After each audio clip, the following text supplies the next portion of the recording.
Tick-tock, time to rock. Right on time, ladies and gentlemen. 8 o'clock p.m. Eastern Standard Time. Live, right on time, as always is the case whenever I'm not waiting for the apostate prophet. Speaking of the apostate prophet, he's not here tonight. So now I feel like Ice Cube after he left NWA and was free. Was free from all the drama.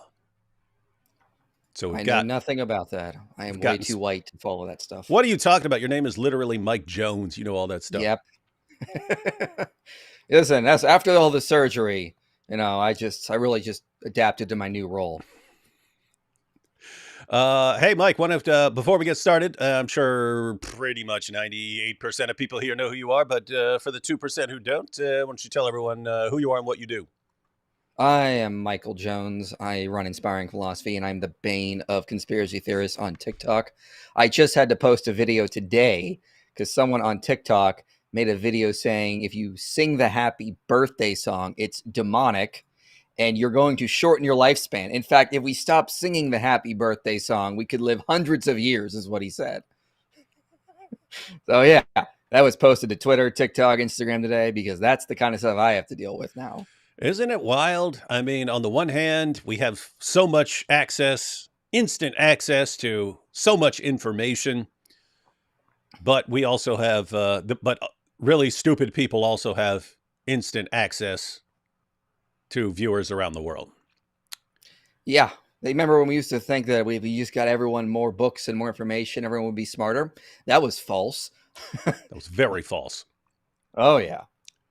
Yeah, so it gave everyone instant access to information, also gave complete morons instant access to people around the world, also gave people who know how to use cult tactics instant access to much wider followings and so on. And people haven't learned how to think critically most of the time. And so they're just bombarded with nonsense. And now you have the entire pool of the world population to draw followers from. You know, back in the day, if you were a local cult leader, let's say you were a cult leader in some little town in Tennessee, you had to go start a cult. You had to go around. You had some work to do. Now you just sit at your computer and build your own little cult. It's awesome. Awesome times for cult leaders. And they flock in. They get money from everywhere. I see some of these people out here that are like quasi-cult leaders. Like one guy that bothers the crap out of me is some guy named Jim Staley, who actually went to prison for frauding people. He had his own church and everything, but he was frauding investors in some other business. And then he gets out, he gets right back into doing ministry and people are donating to him. And I'm like, how can you donate to someone who went to prison for frauding people? Like, it's like beyond me at this point. I think it's kind of like, this is not someone who should be running a ministry.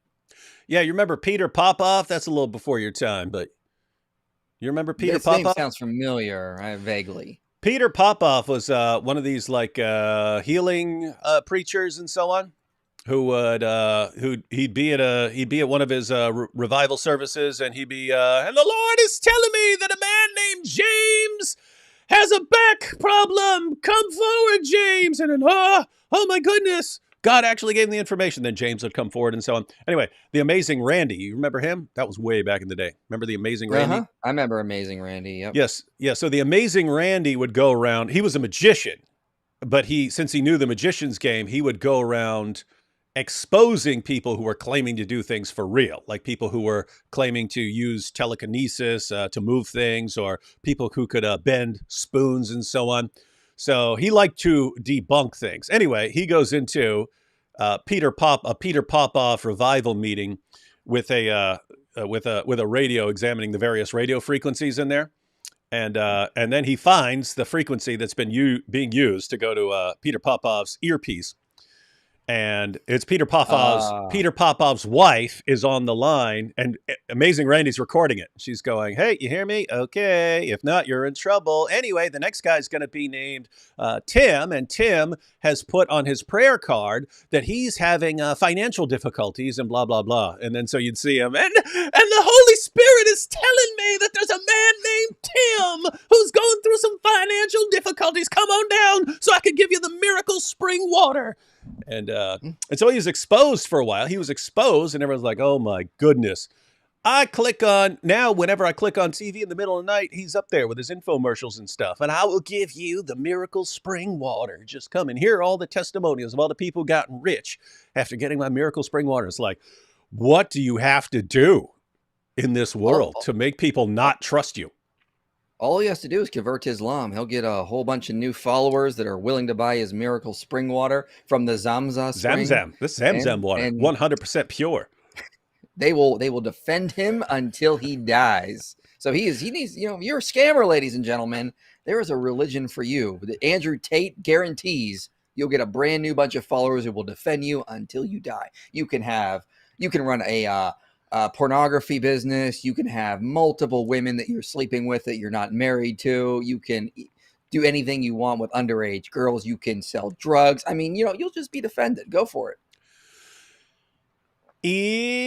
Indeed. And with the spring water, I mean, just that sounds like a skit. Now I want to make a skit.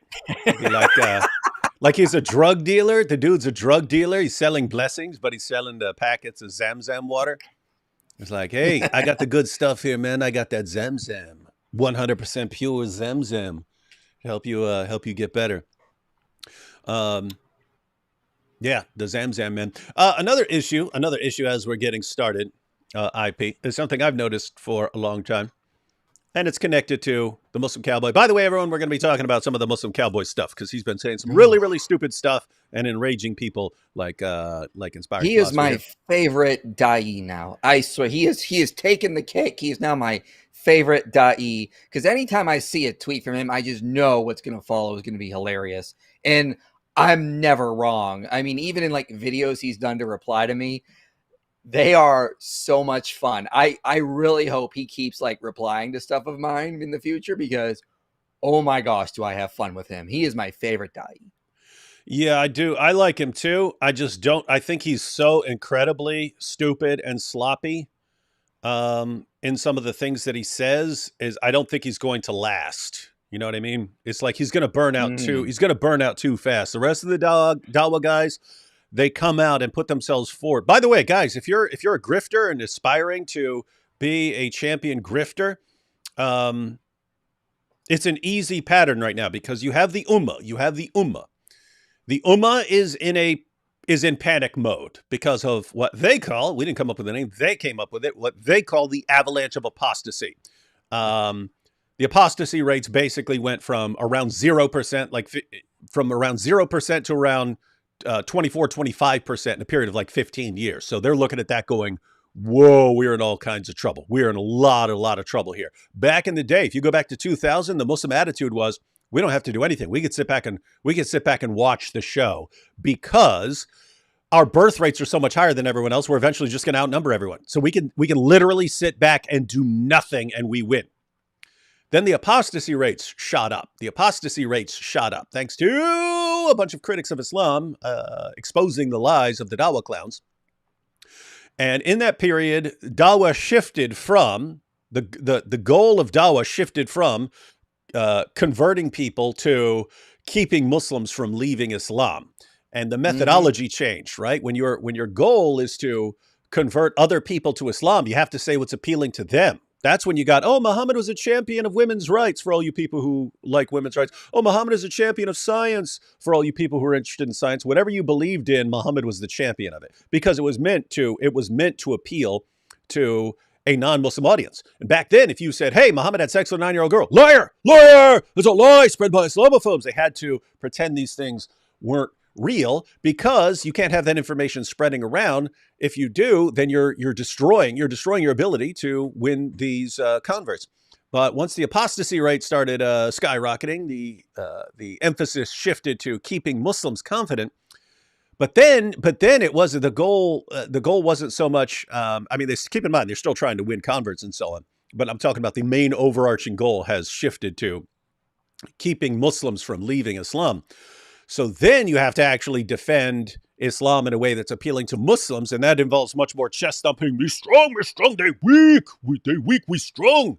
And it's a kind of it's a different mentality.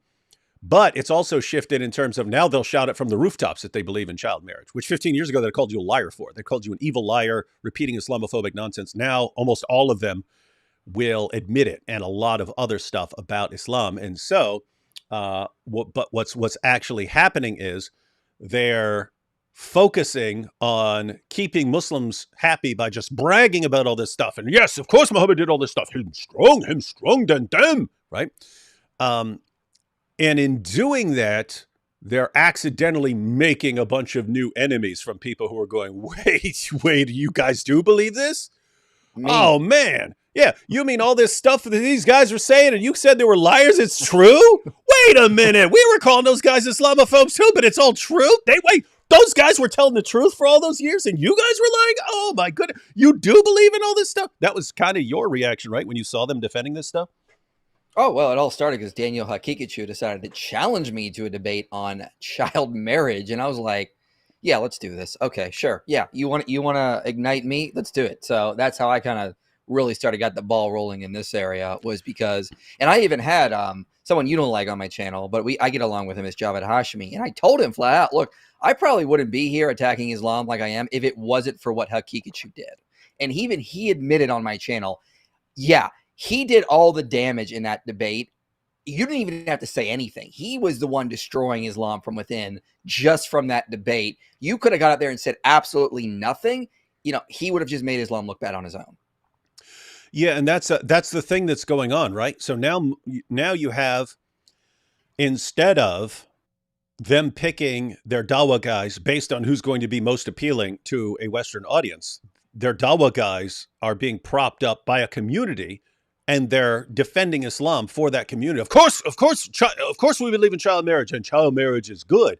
And the responses that Daniel Hakikachu is giving are successful many times for people who are just looking for a defense of child marriage, right? So they're now you have people who know that Muhammad promoted child marriage, that Muhammad himself married a child, a prepubescent little girl. Now Muslims are aware of this. They're looking for a defense. And so if you start defending it, then they'll rally around that guy.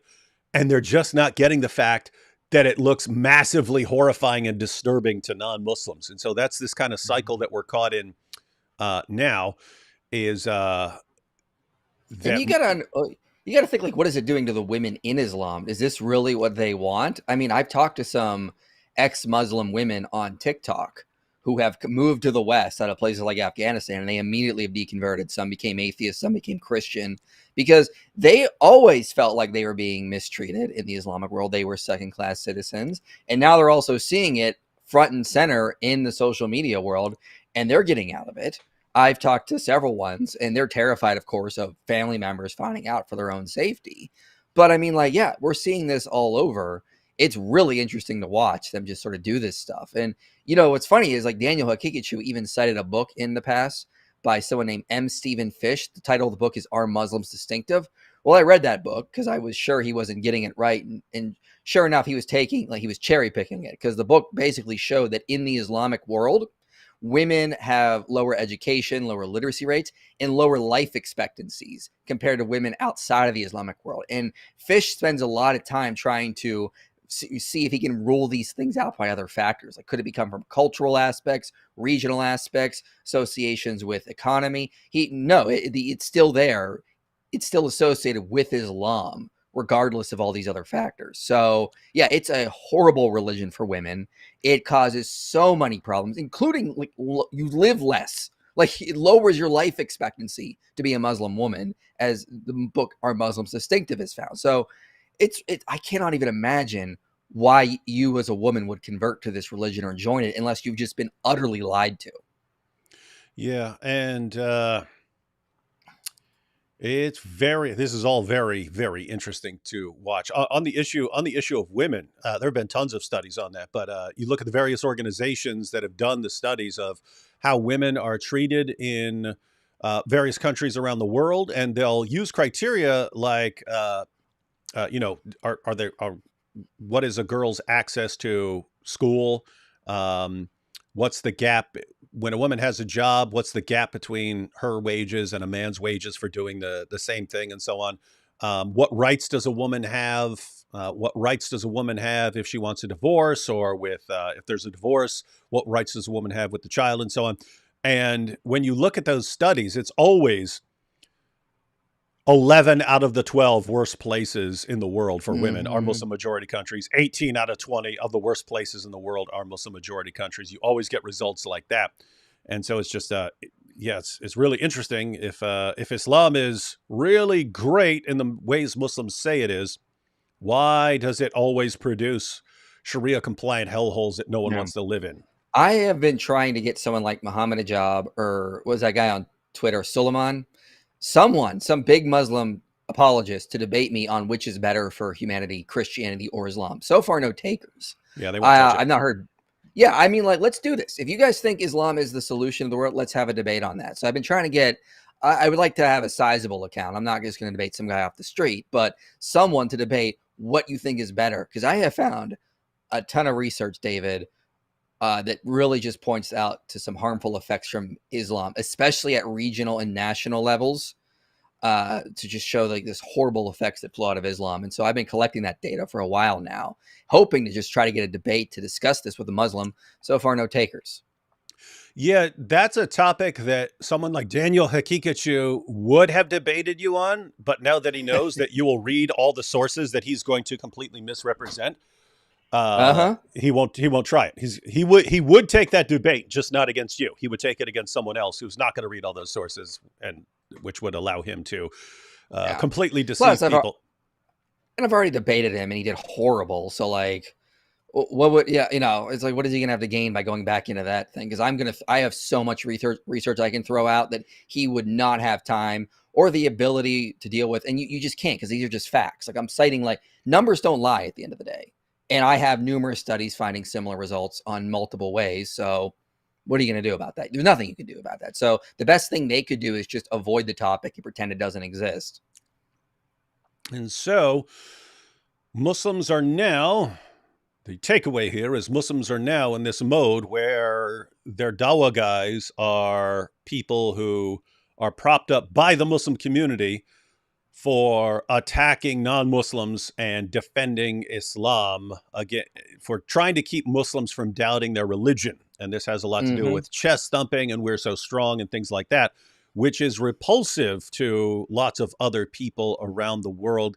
And so it's kind of imploding right now. But here's what's interesting. So this is what's going on in the Muslim world is terrible for Islam. That's why it's imploding.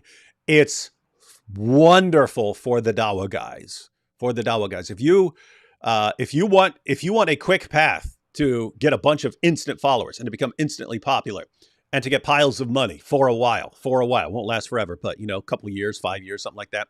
Become a Dawa guy. Portray yourself as, I'm the one who's going to rescue Islam from this avalanche. I'm the one who's going to rescue Islam from all these kuffar. I will humiliate them all. I'll humiliate them all. They'll prop you up. You'll be their new champion. And if you're a white convert, I mean, Apostate Prophet's got a great video on, like, why, like, Muslims love Europeans or something. If you're, for some reason, they like really want white converts. So if you're a white convert who says that, you, my sir or ma'am, will grow exponentially. Yeah, so that is a quick way, and this funny spiral that they're caught in is the Dawa guys who are going to be the champions of Islam right now are the ones who are appealing to the Muslim community because they're strong. They're strong, but those are the same, and those are the guys who will defend child marriage and Muhammad's polygamy and beating women into submission. They'll defend all that stuff. They'll defend taking sex slaves and so on. They'll defend Muhammad for all this stuff. Semen stains. They'll defend it all. Um, they'll defend the death penalty for apostates. They'll brag about it. Of course, we're proud of that, right? They'll defend all that stuff. And the Muslim community, wow, they're so strong. They're so base. Look at them. They're defending all this. Non-Muslims are, again, they're still like in shock. Like, seriously, they're now admitting all this stuff that they said before it was all lies. So they're turning more people off. Turning more people away from Islam. They're creating more hostility because now you have all these people who weren't interested in Islam until they find out, wait, now you guys are calling for child marriage and stuff. Oh, I got a problem with this stuff. So now there's more hostility towards Islam, which means the Muslim community is going to panic more. And who are they going to put their faith in? They're Dawah guys. So look at the spiral. You prop up someone like Ali Dawah, Muhammad Hijab, Sheikh Uthman, all these guys. Oh, look, our new hero. This is the guy who's going to rescue us. These guys are horrifyingly bad. They look horrifyingly bad to non-Muslims, which turn more people against your religion. And then what do these guys do? Oh, you see, look how many people are against our religion. You have to support us even more. And then you support them even more. And it's like someone who's lost at sea and takes a drink of salt water because you're just thirsty and you're panicking. You take a drink of salt water, which just makes you thirstier. And so you drink more and it makes you even thirstier until you're completely dehydrated and you die. And so Islam is in the process of drinking more and more Dawa salt water on its way to completely dehydrating itself. Alhamdulillah. And shriveling up. That's where we're at. So anyway, we're talking about this guy, the Muslim cowboy, playing his guitar.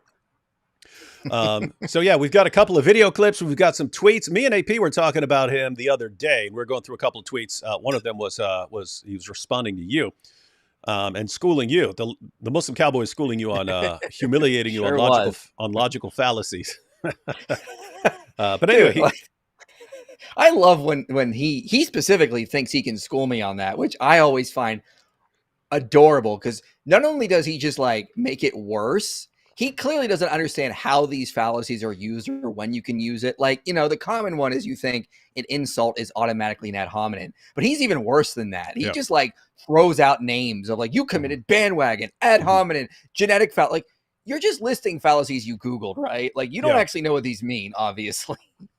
Yeah, and that's I've been noticing an uptick in that with some of the atheists, right? Some of the angry atheists. You've got total cool atheists who don't care a lot about what people believe as long as you're not trying to kill them and so on. And then you've got the aggressive ones.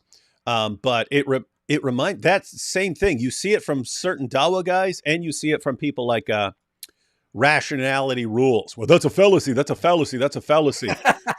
And the assumption is if the person's saying something I disagree with, there must be a fallacy in there. So let me pick a fallacy and say he's committed the fallacy, which, I mean, I said this in my response to rationality rules. I said, dude, walk into any philosophy department on the planet. It doesn't matter if they're all atheists. Show them your video pointing out all these fallacies, then show them my video and ask them to rate your skills in logic. Ask them to rate your skills. I guarantee they would give him a 2. They would give him a 2 on a scale of 1 to 10. They would give him a 2. And the only reason they wouldn't give him a 1 is because he at least knows the names of some of the fallacies. The application, it's, I have to say seriously, and there can be Christians who do this too, but I have to say seriously to any of the atheists who are following that route where, if you're trying to respond to something, just call it a fallacy, even if it makes no sense, to someone who's actually studied logic, but your followers haven't studied logic. And so they think you're pointing out fallacies that people have actually committed. Guys, that is not the purpose of logic. The purpose of logic is not to smack down any argument you disagree with. It's to actually find legitimate flaws in arguments. And you're not doing that if you just blurt out some fallacy that you Googled because you don't know how to respond to what someone is saying. It's pathetic. Stop it. It's a joke. You look stupid. You sound stupid. You may sound smart to your followers. You sound like idiots to any educated person. All right, let's see if we've got some super chats built up here. Let's go ahead and knock these super chats out. And then we're gonna go through some of Muslim Cowboy's tweets. We've got a couple videos by him. And the real reason we love guys like the Muslim Cowboy, they just open the doors. They open the doors. He'll say things like, Muhammad's the greatest man ever. His character was perfect. And it's like, okay, you just handed us an opportunity to ask you what you think about some of the issues with Muhammad. And they just keep doing that over and over again. Yeah. If anybody wants a good book on fallacies and how to understand them, this is a good book, Bad Arguments, 100 of the most important fallacies in Western philosophy. It's a very good book and explains them well, just in case anyone's interested. Indeed. Lots of good books. Lots of good books. Lots of good websites. Just don't learn logic from guys who just weaponize it to attack anything they disagree with. Because then you come across like an idiot, ladies and gentlemen. Let's see. Kuna here. David, you were mentioned in numerous hadiths. Dawood has da for David and wood for wood. You see, you're a prophet indeed. And as stupid as that sounds, that's about the level of argumentation for Muhammad in the Bible. So, it's pretty much. I need to go through that new book, Abraham, What Fulfilled. I've already seen some pretty bad things about it. I might go through it and do a stream on it eventually if I have the time. But yeah. Oh, we should collaborate. Go channel to channel. Go through the whole thing. Michael Brown has even said he'll jump in for some of it if we need something on the Hebrew and stuff. So yeah. Oh, that'd be great. Yeah, I need to get a copy and read it. Yeah. Yeah, we should. Because notice what they've done. This is what Dawa does. They simply try to kind of overwhelm you, right? Like, here's our argument for Muhammad in the Bible. Okay, we refute that. Oh, here's Muhammad in the Bible, and we refute that. We do that for a while, and then they'll but according to this study and that study, so they try the Daniel Hakikachu approach, right? Oh, but this study has shown this, and this study and this commentary over here, and they'll try to build a case, knowing that most people are not going to go read all those sources and stuff. And now let's put together this giant book that our critics are not going to take the time to read. And that's how we'll deceive people into thinking that we have a good case for Muhammad in the Bible. It's pathetic, but you just kind of, I've told people before, you just have to be relentless. They try to wear you down until you're just, I can't keep responding to this nonsense. You guys keep.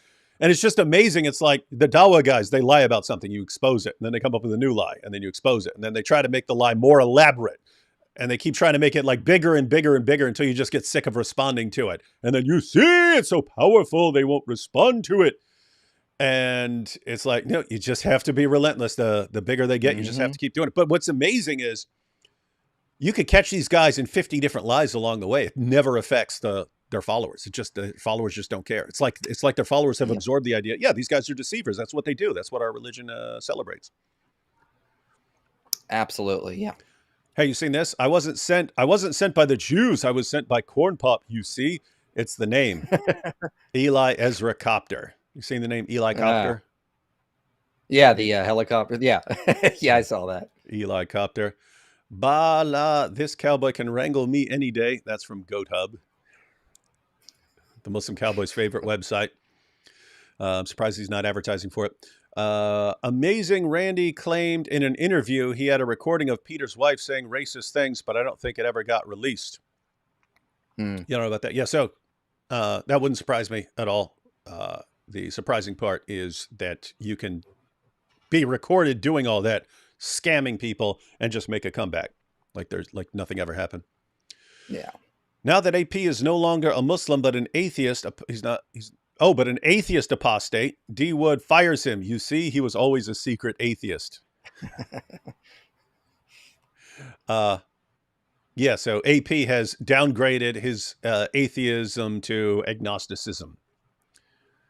So good move in the right direction. Islam, death cult of the pedos by the pedos. Death cult of the pedos by the pedos for the pedos. Pretty rude. Yeah. You ever seen that clip by Oshi? No. The democracy one? I don't think so, no. You got to check that out one day. So he's this Indian guru, and he goes, democracy is the religion of the people, by the people, for the people. But the people are retarded. So it's the rule of of the people, of the retarded, by the retarded, for the retarded. Funny. Let's see. You feeling okay, Pete? You're looking a little pale. Yeah, that happens. He called him AP. Called you AP. Islam is falling victim to one of the classic blunders, the most famous of which is never get involved in a land war in Asia, but only slightly less well known is this: never underestimate the fellowship of apostasy. I mean, I would say one of the things about Islam is like, what does it have to offer people now? Like it used to be like war, conquest, these kinds of things, plunder. They don't have that anymore. They don't have a caliphate. They're fighting amongst themselves. What I think Islam has to offer people is a brotherhood that will defend you until through anything. So it doesn't matter what you do, they will defend you from the kuffar as much as possible. But like, what does it offer in terms of intrinsic religiosity? In Christianity, you have the God of the universe dies for you to make you his, to make you a true son of the king. Like it offers like this deep loving relationship with God you can't get anywhere else, which is directly absent in Islam, by the way, because Allah is a father to no one, this kind of thing. So you have this deep moving thing that really like motivate, and historians have talked about this, like Tom Holland and others, Robert Woodbury. It really does motivate people to truly want to live a good life. But Islam is just like, hey, do good things, get virgins. It's just cosmic hedonism at the end of the day. And so like, what does it really have to offer people now that the Islamic golden age of conquest and plunder is over? Not much. So like, unless it's family tradition, if you want to like come into some sort of brotherhood, it doesn't really have something truly intrinsic in and of itself to offer. Like you can see in like Christianity or Judaism being part of the covenant people, or even things like the Baha'i faith. Like there's but I mean, Islam really it's just, again, it's like get your 72 virgins, cosmic hedonism kind of stuff. It doesn't have the same cosmic story of the God of this world, become the God of the universe, becoming man and dying for you because he loves you so much. It doesn't have that kind of moving feature within it. Yeah, it looks like it looks like a religion where someone goes to a bunch of 7th century Arabian people who follow warlords and says, "Hey, what are all your desires? I'm going to give you the perfect religion for you," and then just rolls with that. Even William Lane Craig is on Team AP now. Said it's over for France. Interesting. William Lane Craig said say it's over for France. That would be interesting. Interesting. Yeah. For everyone who's watching, my view is not that it's over for France or that France is cooked. It's that you could have dealt with certain problems in Europe peacefully, but by ignoring them and pushing them off and ignoring them and leaving them to future generations to deal with, now you're running out of peaceful solutions to massive problems. Yeah. And so the inevitable bloodbaths, which no matter what you do, it looks like you're eventually going to get some bloodbaths over there to deal with some of these issues. It could have been avoided if you'd listened instead of silencing people. Have you seen the new Shake It Off video? Not yet. I will check that out though. Shake It Off has cool videos. If Muhammad was that kind of addict, then no wonder the Ottoman sultans took women from Central, Eastern, and Balkan Europe to be used for centuries. Yes, they did. That was all pattern of conduct. Zamzam Water, LLC. Solution to the conflict. Israel declares itself an Islamic state, then Muslims around the world would stop caring because 2 Islamic groups are fighting. That is true. If Israel declared itself the new Islamic state, there'd be no more complaining because it'd be, it's Muslims versus Muslims. Yeah. A bit off topic. What are your thoughts? What are your thoughts on the Jehovah's Witness translation of John 1:1c? Is there any good scholarship on this? You want to give a quick rundown there? Yeah, so what they'll say is they'll translate it as, in the beginning was the Word, and the Word was a God. No, that's not really accurate, because if you look at the grammar of what I believe it's John 1:18, like you're going to have a very similar. There's somebody, a friend of mine named Chip Bennett. We were at his church in March. He did some videos on this, and I believe they're still on TikTok. So you go to his TikTok page. He did like some replies to actually Dan McClellan on this, and argued that no, John 1:1 is best translated is the beginning was the Word, and the Word was God. And he's an expert on Greek. So check out stuff by Chip Bennett. He's got some good stuff. And I believe they're also on YouTube as well. But I know I saw them on TikTok a while ago. And Dan Wallace responded to that a long time ago. And he pointed out, he said, the most perfect way you could explain that Jesus is God and is distinct from the Father in the Greek is exactly what he did there. But I think what you have as far as like, I think people think that articles work exactly the same in Greek as they do in English, and you can run into some problems thinking like that. Yeah. Let's see. I'm thinking about writing a book about the right to statehood and comparing the Palestinian case versus the Confederacy's case in the South to see which side was more legitimate. Thoughts? God bless. It's out of my area. Yeah, it would be a completely different situation. In the United States, you already had a country, you already had a nation, the United States of America, and then part of the country, certain states say we want to separate now on, and so you'd have to see how that lines up with the Palestinian case. It's not, hey, here's our country, and part of it is deciding to break away from the country. There wasn't a Palestinian country at all. That was a small territory of the Ottoman Empire. The Ottoman Empire was conquered because they allied with Germany in World War One. The Ottoman Empire was conquered. The land was then under the control of the French and the British. The British controlled what they called the Mandate of Palestine. They're just calling it the area that's what the Romans called it. There were not. There was Hmm. never. It wasn't a nation. So it's a small little part of the Roman. I mean, it's a small part of the Ottoman Empire. Then it's controlled by the British, and then after World War II, the British want to pull out of these places and divide the place up. The Jews had a pretty airtight case for saying, "Can you please not put us under the control of these people who already acknowledge that they want to exterminate us?"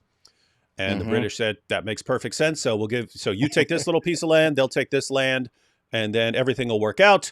The surrounding Arab countries declared war on Israel the day it started, and they lost, and they lost. So totally different situations. But again, there was no country of Palestine, there was no country that people wanted to break off of and say, hey, we're something different here. It was a totally different situation.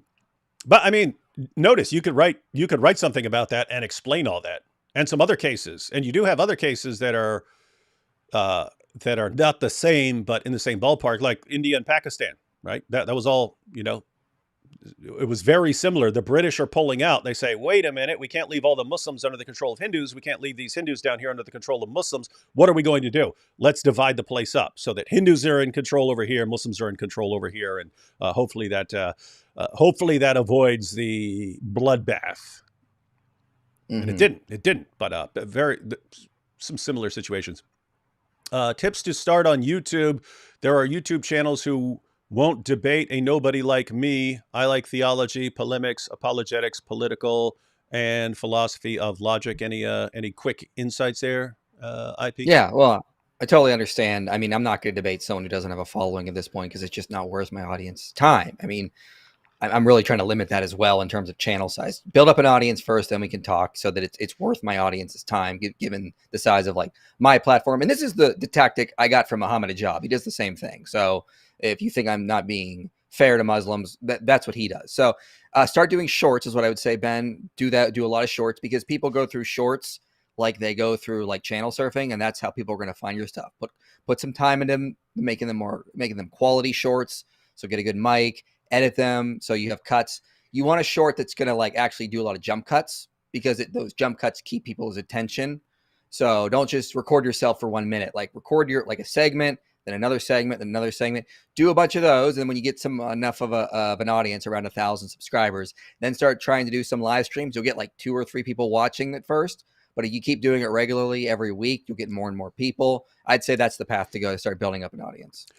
Yeah, and I agree with IP. Yeah, yeah. People aren't going to, especially people with big followings, aren't going to want to debate someone who's new because it's kind of pointless. Like if you school, like if they don't know who you are and they crush you, well, we just crushed someone.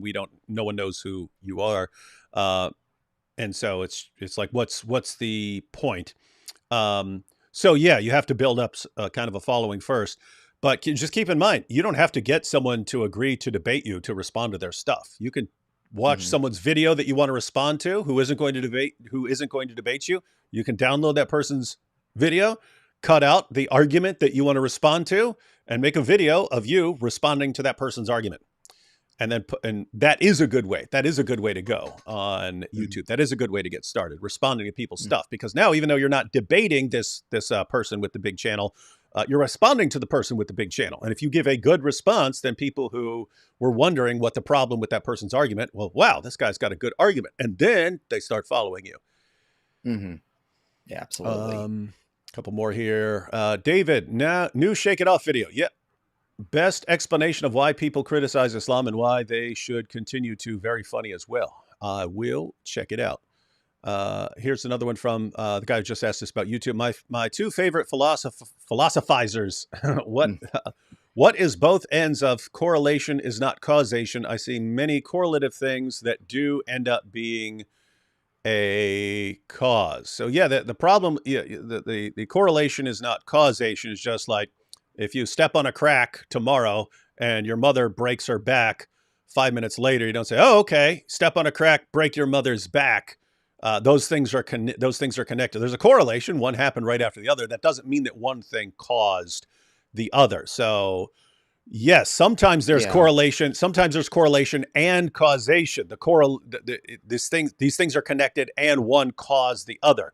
It's just the fallacy is when you're saying, "Oh, this thing came after this, therefore one thing caused the other." What are your thoughts on that, No. IP? Well, a good example is that atheists like to say that, oh, it's in these secular nations in Europe, they're more tolerant, they're more open to other people. Well, that's correlative, because when you actually do studies like Kenneth Vaughn has done and others, they actually find that in these countries, the more tolerant views are found among the religious people. And I cited these studies in my video, Is Christianity Harmful? If you want to go check that out, I cited a bunch. So you can see a correlation. Secular nations seem to be more tolerant of other people and other beliefs. However, when you look more into that, it's just correlative in terms of that, because the actual positive associations align with religious individuals in these nations.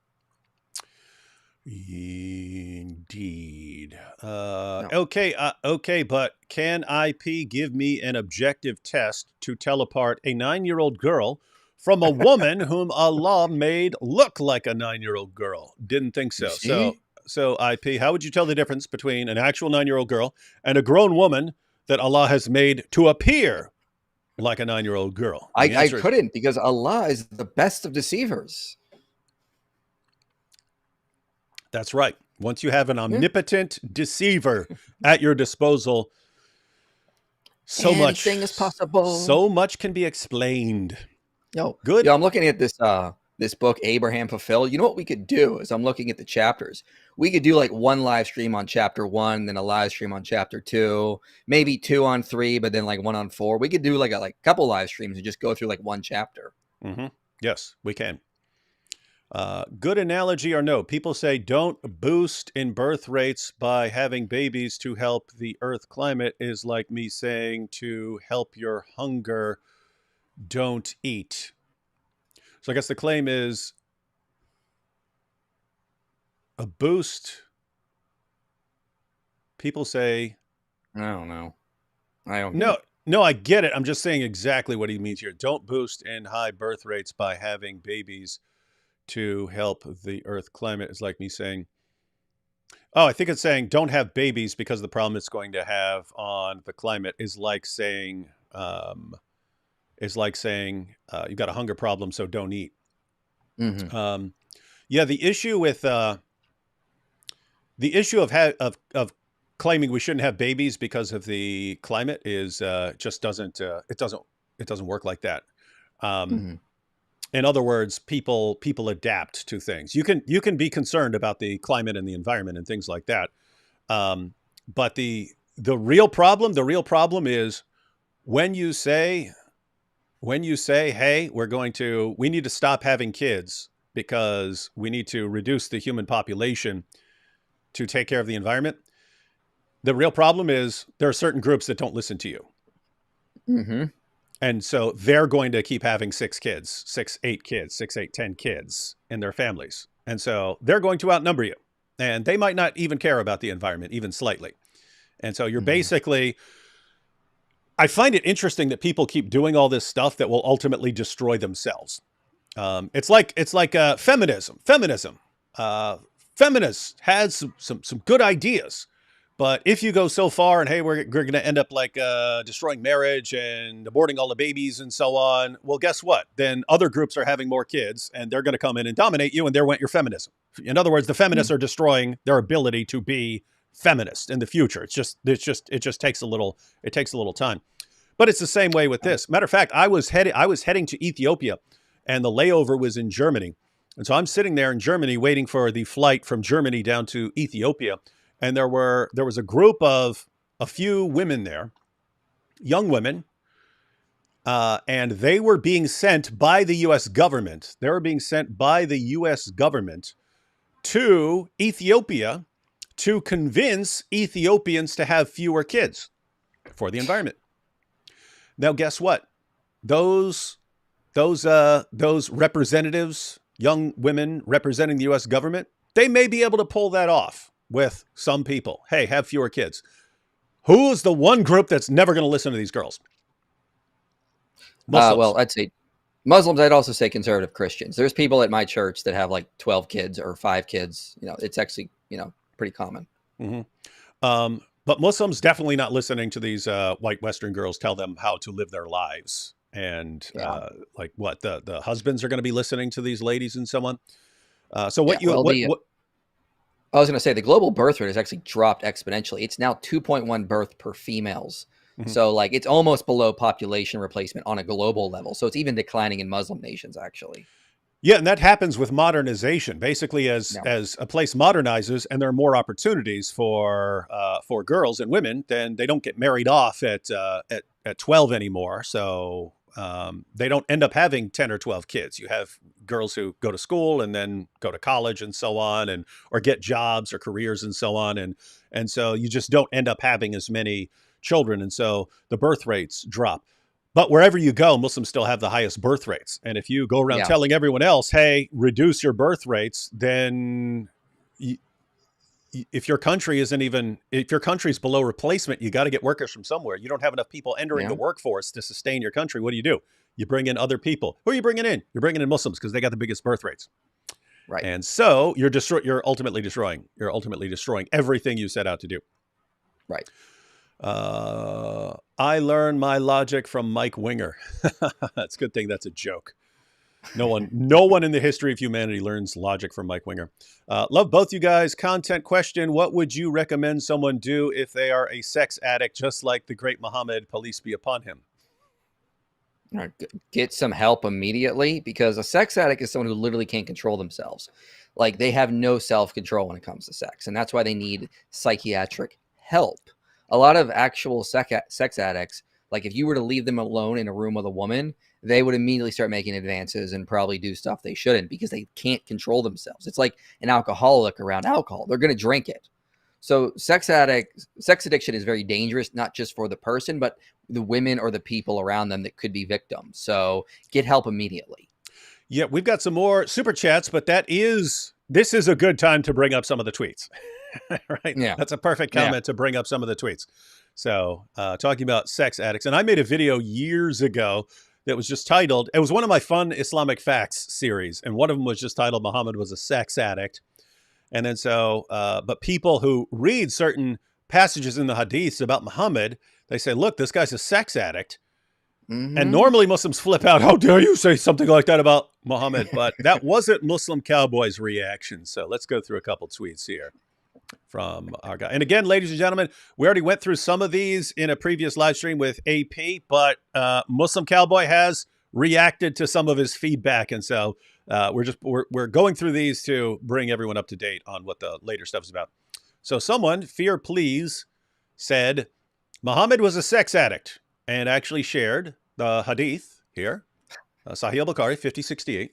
The Prophet used to go around, have sexual relations with all his wives in one night, and he had 9 wives. So Muhammad would have sex with 9 wives in one night. So let's suppose he's starting at like 5 o'clock. 5 o'clock, he's banging one wife. 5:20, he's over there banging another wife. 5:40, he's out there banging another wife. 6 o'clock, right?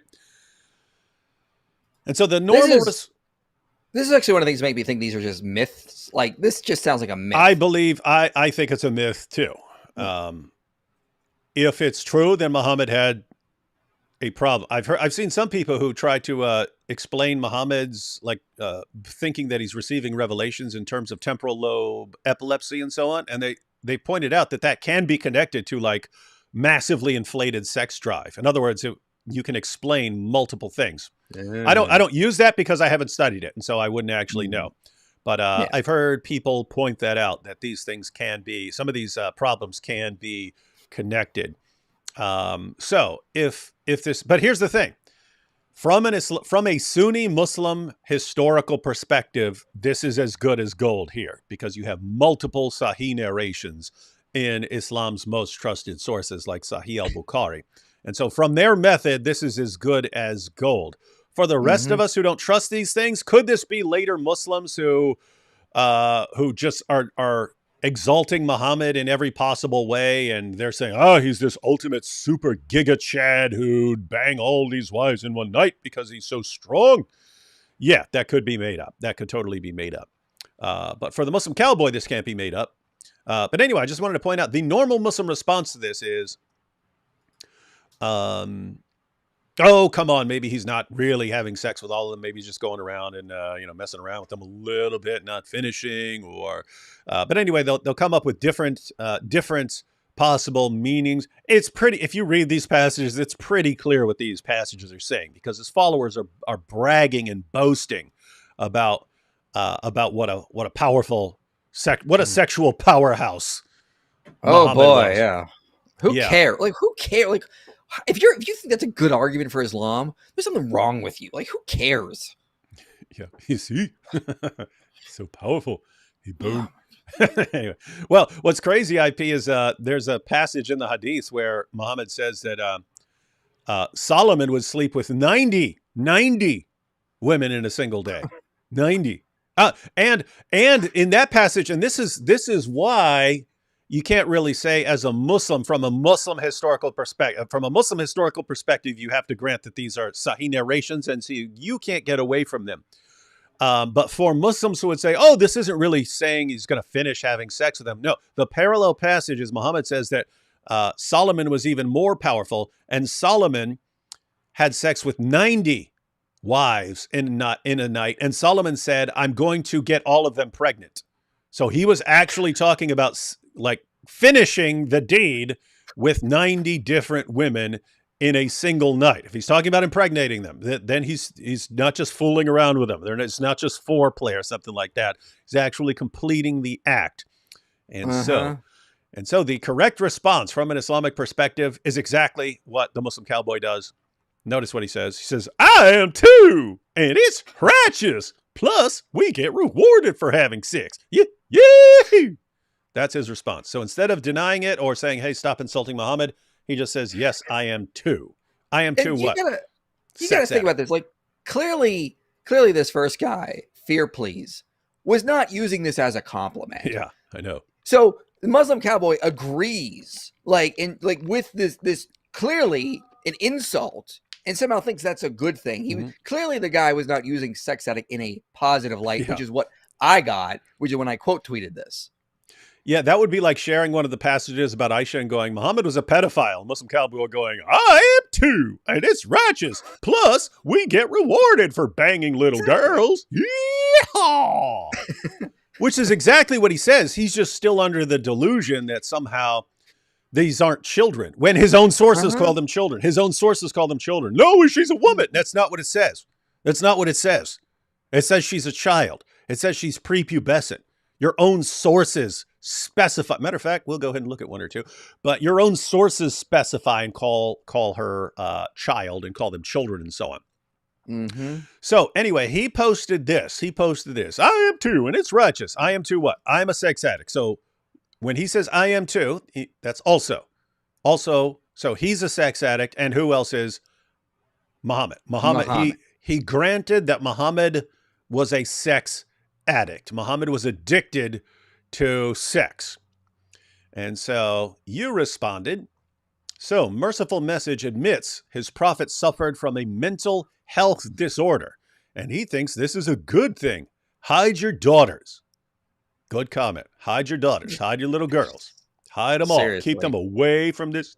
Because, guys, keep in mind what IP pointed out, like a sex addict cannot control himself. So literally hide your daughters from someone who brags about being a sex addict, especially a sex addict who thinks that a 9-year-old girl, an 8-year-old girl, a 5-year-old girl, they're all fair game for sex. Keep your Yeah. daughters away from someone like this, period. But yeah, I mean, these guys think they should conquer the world. Imagine what they would do to the girls around the world if they had the power they think they deserve. Let's think about that for a minute. Do you really like? I can't understand liberals on board with like trying to like make an alliance with Muslims and Islam. Like, think about what they would do to little girls if they got the power they think they deserve. indeed. Wait, I see someone responding to DA. They're pointing out that Sahih Muslim says that Aisha was 18 when Muhammad died. Is someone trying to argue that Aisha wasn't 9 when Muhammad had sex with her? Oh God! Oh my goodness! Yeah, it's DA Nubs says no. Sahih Hadith say Aisha was 18 explicitly. You have to add ages of different events together to get 18. Yeah, give us the explicit. Hey, duh Nubs. We've been through those articles a trillion times. They all lie. They're all deceptive. Show us a hadith. Give us a reference. And you know how this works? You say, Sahih Muslim, number such and such, says that she was 18. Here you're saying, oh, you have to put it all together. You can't put it all together. It doesn't work. It's nonsense. And all the sources that you would use to try and put together an older age, all those sources specifically say she was 9 years old. Matter of fact, we'll take a glance here in a moment, right after we check out these. Well, he had the Muslim Cowboy had to respond to me because he was, you know. Here we go. Ready? So Inspiring Philosophy says, no, notice what he does. When someone says, so-and-so's a sex addict, you're saying that person has a mental disorder, has a problem. And Muslim Cowboy said, yeah, and so do I. Yeehaw. And Inspiring Philosophy says, so you admit it. You admit that you admit that your prophet had a mental health disorder, and you think it's a good thing. Okay, hide your daughters. And then we get the response from the Muslim Cowboy. For someone who specializes in fallacies, you've resorted to equivocation. Equivocation by conflating the colloquial notion of sex addict with its clinical diagnosis. Me and AP looked at this the other day, and people were like, did this guy grab a thesaurus and try to pick out words to sound smart? Yep, pretty much. Yeah, guys, so equivocation is when you change the meaning of a word in the course of giving an argument and so on. Specifically, it's like if a word has two meanings and you use one in one sense and then switch it to the other one. So, like, you know, it's like a common example is like, I saw a sign that said fine for parking, so I parked there because it was fine. Notice I switched between like a penalty and, you know, just the colloquial sense of it being fine. The Muslim Cowboy thinks there's a colloquial sense of sex addict. Like, okay, buddy. Yeah. So anyway, it's clear how the phrase was being used by the person who accused Muhammad of being a sex addict. And then Muslim Cowboy agrees, yeah, it's true. And then IP points out, okay, you just admitted it. He says, no, you've committed equivocation. He says, my use of the term was in the context of masculinity. So it's just a masculine thing. If you're a man, if you're a masculine dude, if you're a manly man, then you're a sex addict. Not just saying, guys, it's not just saying you like sex. Not just saying you like sex. Me and IP can confirm we like sex. If you say that someone is a sex addict, then that's something else. My use of the term was in the context of masculinity, not pathology. Your attempt to discredit based on this semantic shift lacks logical integrity, as usual. So you're known for this. Instead of focusing on substantive arguments rather than linguistic gymnastics, uninspiring philosophy again leaves me wanting for, well, more effort. This is like this is ridiculous. There is no definition of a sex addict where that's a positive masculine good thing. This is an ad hoc rescue. It's funny he's accusing me of a fallacy when he's committing one. This is just an ad hoc rescue. He just makes up another definition on the fly and pretends this is a real definition. There isn't. I've never seen the phrase sex addict used in a positive light, let alone to refer to someone as masculine. I have only ever seen the term used in a clinical sense of someone who is like an alcoholic. Okay. What is he talking about here? He's clearly just making things up and pretending that I'm the one with the logical problem. Yeah, so that would actually be a good comparison. The word alcoholic, right? Right. Uh, like uh, IP likes whiskey. IP likes Sure do. whiskey. And suppose someone said, "Hey, IP likes whiskey. He's an alcoholic." And then IP said, "You're darn right I am. You see, I'm so strong. I am an alcoholic." And then someone says, "Hey, he just admitted he's an alcoholic." And he goes, "No, I was just saying I'm a man. I'm a masculine man who likes his alcohol. You see, that's all I was saying. Oh my goodness, you're committing the fallacy. You're committing equivocation by changing the meaning. I was just saying, look how manly I am drinking my whiskey. And you're saying it's an actual problem, that alcoholism is a problem." That would be stupid. That would be a stupid response. Mm-hmm. And yet that's exactly what we get from the Muslim Cowboy. Anyway, so we had that response. We had that from the Muslim Cowboy. And again, me and AP looked at that the other day, and people thought it was stupid and hilarious. But the Muslim Cowboy has given about as close to an apology as we'd get from someone like that. Yeah. But since then, he has responded with this. "While I often take a non-apologetic stance when confronting enemies of Islam, I sometimes fail to follow up with actual, authentic narrations to give a true representation of this perfect way and our perfect messenger. Thankfully, I have great people around me to remind me." So people complained, his followers complained, "Dude, Mm-hmm. you just called Muhammad a sex addict. You just said, yes, he's a sex addict. And then you tried to weasel your way out of it like a sniveling coward. What are you doing calling Muhammad a sex addict?" So then he, Muslim Cowboy, said, yeah, I should have represented Muhammad and his perfect way, as Muhammad is the perfect messenger." Notice the words here, because we're going to look at some of this, ladies and gentlemen. We're going to see whether Muhammad was indeed the perfect messenger.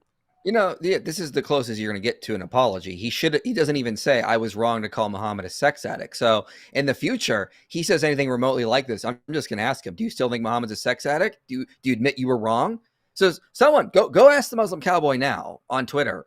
Are you walking back on your claim that Muhammad is a sex addict? Do you admit that was wrong? Because I hardly, and I mean hardly, ever see the Da'i ever admit they were wrong. They just double down, or they pretend they never said it.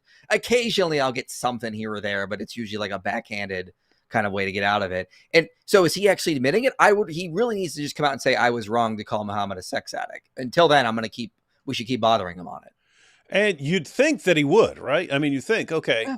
again, Oh yeah. this would be like calling someone who, if you don't mean that someone is an alcoholic, you just mean he drinks, you shouldn't be calling the person an alcoholic or agreeing that the person is an alcoholic. You shouldn't be doing that. And you can't accuse. And if you agree that so and so is an alcoholic, and then someone points out, "Wow, you just called this man an alcoholic. Hide your beer from that guy." You don't blame the person and say, "Well, yeah, you're committing a fallacy there." You don't do that. If you've agreed that so and so is an alcoholic, then you've agreed to it. But that's what our good friend the Muslim Cowboy does here. Muhammad's called a sex addict. Muslim Cowboy agrees that Muhammad is a sex addict. You pointed out, and he accuses you of committing a fallacy. His followers point out that he shouldn't have said that because why? Because his followers also understand how the term sex addict is used. And so he listens to his followers. It's actually it's actually good that he's listening in some sense. It's good that he's listening in some sense. You just wish that he was listening a bit more carefully. But IP, you've got this claim here. That Muhammad was perfect, our perfect messenger. It's the perfect way of life. The perfect way of life. 1 second, I'm about to pull up source. We'll call this Muhammad the sinner. Muhammad the sinner. But anyway, what are your thoughts on this? Do you view Muhammad as the perfect messenger? And if not, why not? Oh, where do I begin? Well, anyone who basically commits statutory rape with a 9-year-old is not perfect, is nowhere near perfect, can never be said to be perfect. That should be the end of the debate right there. Anyone who engages in polygamy is not perfect because polygamy is harmful to women and children. And yes, I will directly say that the patriarchs in the Old Testament were not perfect. And when they engaged in polygamy, that was sinful and wrong and harmful because we don't have this Islamic idea that all of the past prophets or patriarchs were protected from major sins like we do, like they do in Islam. So yeah, it's wrong to do that kind of stuff. It's wrong to trade slaves like Muhammad did. It's wrong to attack caravans in the middle of the night like Muhammad did. Where do I end this? There's so many ways you can point out Muhammad did horrible things. And here's an interesting one for someone who's calling Muhammad perfect. So the Muslim Cowboy just called Muhammad perfect, right? You saw that, right? It's on the screen, right? Uh-huh. We're all on the same page. We all agree that the Muslim Cowboy has called Muhammad perfect. Okay. Ugh. Here are a couple Quran verses. Surah 40, verse 55. Then have patience, O Muhammad. Lo, the promise of Allah is true. And ask forgiveness of thy sin, and him the praise of thy Lord, at fall of night and in the early hours. So Muhammad is told to ask forgiveness of his sin. 47:19. So know, Muhammad, that there is no God save Allah, and ask forgiveness for thy sin and for believing men and believing women. Allah knoweth both your place of turmoil and your place of rest. Once again, Muhammad is told to ask forgiveness of his sin and of the sins of his followers. 48, Mm-hmm. Surah 48, 1-2. Lo, we have given thee, O Muhammad, a signal victory, that Allah may forgive thee of thy sin, that which is past and that which is to come, so sins of his past and sins of the future, and may perfect his favor unto thee, and may guide thee on a straight path. So here is Allah repeatedly calling Muhammad a sinner, telling Muhammad to repent of his sins. And there are hadiths that say Muhammad would repent of his sins, would seek forgiveness of Allah for his sins 70 times a day. If someone is asking for forgiveness of his sins 70 times a day and is repeatedly told to ask forgiveness of his sins, IP, can we call this person perfect? No. Yeah, it doesn't sound like this is someone we would call perfect. And what's amazing is he's calling Muhammad perfect when, according to the Quran and the Hadith, Muhammad wasn't perfect. According to Allah and Muhammad, Muhammad wasn't perfect. So according to Muhammad himself, Muhammad was perfect. And yet, the Muslim Cowboy says Muhammad was perfect. What is this in Islam, ladies and gentlemen? What is this called? When Allah and Muhammad say one thing, and yet you've kind of changed what Islam teaches and given it your own spin. Who knows what this is called? Give people a couple seconds because there's a slight delay. But tell us, what's that called? When Allah and Muhammad say one thing and you come along and say, here's what's actually the case. Here's what's actually the case in my religion. Muhammad was perfect. Muhammad was perfect. When the Quran and the Hadith say Muhammad was a sinner, definitely not perfect. Now, what's interesting about this is that in Islam, there is someone who's perfect. There is someone who's perfect, and that is Jesus. Jesus is the one who's perfect in Islam. Jesus is the one who's perfect in Islam. He's perfect in the Quran. He's called faultless or blameless, whereas Muhammad is not. Muhammad's a sinner. And in the Hadith, it said that Satan touches every child born into the world, except Jesus. He couldn't touch Jesus. And we have people here in the comments pointing out innovation. I asked what it's called. People are saying innovation, shirk, hypocrisy, sin. Yeah, you could call it all kinds of things. You can call it all that. But yeah, the term I was going for was innovation. You're inventing something as you go along. And it's just amazing because Muhammad said in the Hadith, every innovator goes to hell. Every innovator goes to hell. Yeah, we have bid'ah. That's the Arab bid'ah. That's the Muslim term for innovation. So the Muslim cowboy is an innovator. His religion says that Muhammad is a flawed sinner. Muslim cowboy says no. The Quran and the Hadith are wrong. Muhammad was perfect. He's just a perfect guy. This is the second problem we got from the Muslim cowboy, because earlier this week he said Muhammad is the way, the truth, and the life. Oh yeah, giving actual titles that are names of Allah to Muhammad, because only Allah in Islam is called the truth or the living. And he said these are actual names of Muhammad. So that's shirk. Now we've got innovation. The Muslim cowboy is not doing well if he thinks he's going to make it to heaven. yeah. Let's. So I wanted to go and look through some passages to see if Muhammad was actually perfect. So I just want to toss those Quran verses up there just to point out that Allah Himself says Muhammad's not perfect. He tells Muhammad, "Hey, you mess up, man. You need to repent of your stuff." So he's not perfect according to that. But yeah, so we want to look at some sources and decide if these sources accurately describe what we would think of as a perfect man. But IP, since you brought it up, let's go ahead and pull this up. The way, the truth, and life, because it's kind of connected. So he says that Muhammad was perfect. And here we have the Muslim cowboy saying Jesus was the way, the truth, and the life. No one, and I mean no one, could get to God except through him. But now Muhammad sallallahu alaihi wasallam is the way, the truth, and the life. No one, absolutely no one, can get to God except through him. 680 likes, ladies and gentlemen. That Muhammad is the way, the truth, and the life. And we've pointed out that these are either direct or versions of names of Allah. So the way is Al-Hadi. That's one of Allah's 99 names. The truth, that's Al-Haq. That he's the truth. There was a Muslim once who was killed. It was a Sufi Muslim who stepped out and said, "I am the truth." And they executed him for taking one of the names of Allah.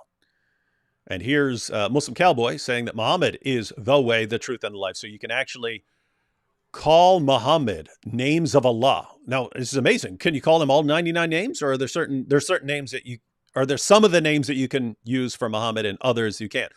And then, of course, the life, one of Allah's 99 names is the living. So the life is we'll say is pretty close to that. But you have names of Allah, and the Muslim cowboy is applying them to both Jesus and to Muhammad, and doesn't understand what the problem is. What's the problem? What problems do you see here? Because you pointed this out. Well, I mean, this is Jesus in John 14:6 declaring his divinity when he says he's the way, the truth, and the life. I mean, to be the truth is to be the life, is to be the source of these things. Jesus says this about himself. Moreover, Jesus adds to the verse, "No one comes to the Father except through me." Okay, this is basically saying you can't have salvation outside of believing in him. We see in John 8 that Jesus, says something similar. He says, "Unless you believe that I am, you will die in your sins." So we have to believe in his divinity in order to get to heaven. And Jesus, adds more context here and says, again, titles that are clearly pointing to divinity, especially if you take Islamic theology, because again, only Allah is the truth, the way, and the living. Jesus says that's him. So Jesus in John 14 will be declaring himself to be God, or in Arabic, Allah. Okay, that's clearly a claim to divinity. There's no way to get around this. This is why even very skeptical scholars will note that the Gospel of John has such a high Christology. Yeah. So it's just amazing. From a Christian, in a Christian context, it's clear what Jesus is saying there. And it's right after this where Jesus says, anyone who's seen me has seen the Father, which he distinguishes between himself and the Father. So the only way that makes sense is saying that he has the same nature and attributes as the Father. In other words, like saying if you had a twin and someone says, "Oh, I've never seen your twin," you go, "Well, if you've seen me, you've seen my twin." In other words, we look the same. So for Jesus to be saying something like that, and especially since Jesus said the Father, which Allah's a father to no one in the Quran. So from a Christian perspective, the Muslim cowboy has just committed shirk and deified Muhammad by calling him the way, the truth, and the life, but from an Islamic perspective, giving giving Muhammad and Jesus the titles, the names of Allah would be shirk. So he's so the Muslim cowboy already in just a couple tweets we've gone through is guilty of innovation and shirk. And this is just some wild, wild stuff. Ridvan, so AP pointed out, congratulations with this post. You have left Islam and created a new religion where Muhammad is God. Calling Jesus the truth and the life is an acknowledgement that he is divine, which is a Christian belief. In your attempt to catch Christians, you have committed shirk. Indeed. And why? Why does AP know more about what these titles would mean in Islam than Muslim Dawah guys? This is wild stuff. All right. So anyway, ladies and gentlemen, matter of fact, let's take a couple more super chats, and then we're going to see whether Muhammad was perfect. So the Muslim cowboy said Muhammad was perfect. We're going to take a look at some passages. We'll actually pull up passages. He's so perfect. He's the most perfect pedophile that ever existed. And since our good friend, what was that guy's name? What was that Muslim's name? Don Nubs. Since he was saying that no, Muhammad was not. He was not 54 when he had sex with a 9-year-old. The girl wasn't 9. That's not how ages work. The ages for Muhammad are off. The ages for Aisha are off. It's all off. If you take a closer look, you'll see she was much older. Yeah, we'll go ahead and, since we had that polite request, we'll pull up some of those passages as well. All right, a couple super chats here. You expect me to take a guy named IP seriously? He's jelly because Muhammad is the greatest Trekkie ever, while he can't even tell a tractor beam from a phaser. Oh, that is some straight. Right, I'm not a geek. I don't know what that means. Yeah, but all Mike Wingeling's all the Wingelings know. D. Wood, you always discuss how bad apostasy and Dawah is now. Where do you expect things to be in 5 to 10 years? Thanks for your work. Your apostasy speeches give me hope. Yes, I think it's going to be significantly worse. I think you're going to be hitting apostasy rates of like 40 and 50%. And I think it's massively going to accelerate. Like, people don't understand. When you see all this chest thumping right now and all this rallying for Gaza and so on, it's a bigger issue to them. It's a sign of strength if they can actually get their way. And this is brought up when Muhammad Hijab years ago asked Muslims what causes them doubts, what causes doubts in Muslims. The number one answer was moral problems with Muhammad. That was the number one issue, which is why it's so great that they're all defending these issues now instead of calling us liars. But another huge issue for Muslims is, why is the Muslim world so weak? If we're supposed to dominate the world, why are we so weak? Why can a tiny little nation like Israel just manhandle the entire Muslim population of the world? There's nothing we can do about it. Why? Why are Western nations so much more powerful than us? Why do we have to go groveling and say, can you let us in? Because we don't like our own countries. Why? Why are we so weak like this? Well, guess what? If Israel finishes the job, completely wipes out Hamas, and then whatever's going to happen in Gaza, it's going to be under some sort of control. Either Israel's going to maintain control. I suspect they'll give control over to some other governing body to keep terrorists, to keep something like Hamas from reforming. Something's going to go on. But notice, Muslims are trying everything around the world. They're uniting with everyone, even people they want to kill, LGBTQ and stuff. They're uniting with all this stuff. They're uniting with communists, Marxists, all this stuff. Antifa. Throwing tantrums. Why? They understand if they literally cannot stop Israel no matter what it does. And Israel can go through all of Gaza, completely crush every terrorist there. And if there's nothing the entire Ummah, 2 billion, you're talking 2 billion people. If there's nothing they can do against 7 million Jews in Israel, they understand this is going to have a big psychological impact on Muslims. Why are we so weak? How are we supposed to dominate the world when we're so weak and we just keep getting weaker? And so they understand this is look back. This is kind of like a last stand. They're not going to be able to claim to be, they're not going to be able to thump their chest. We're so strong anymore after this. You can't do it anymore. So they're in panic mode, not looking good for them. I think you're going to get some massive escalations of the apostasy rates. I think you're going to get some effects coming out of Iran too, because Iran is becoming more and more secular every year. The Muslim population is decreasing there, and Iran is supposed to be a powerhouse of the Muslim world, even though it's Shia. And if that like collapses into more of a secular nation, that's going to again look bad for Islam.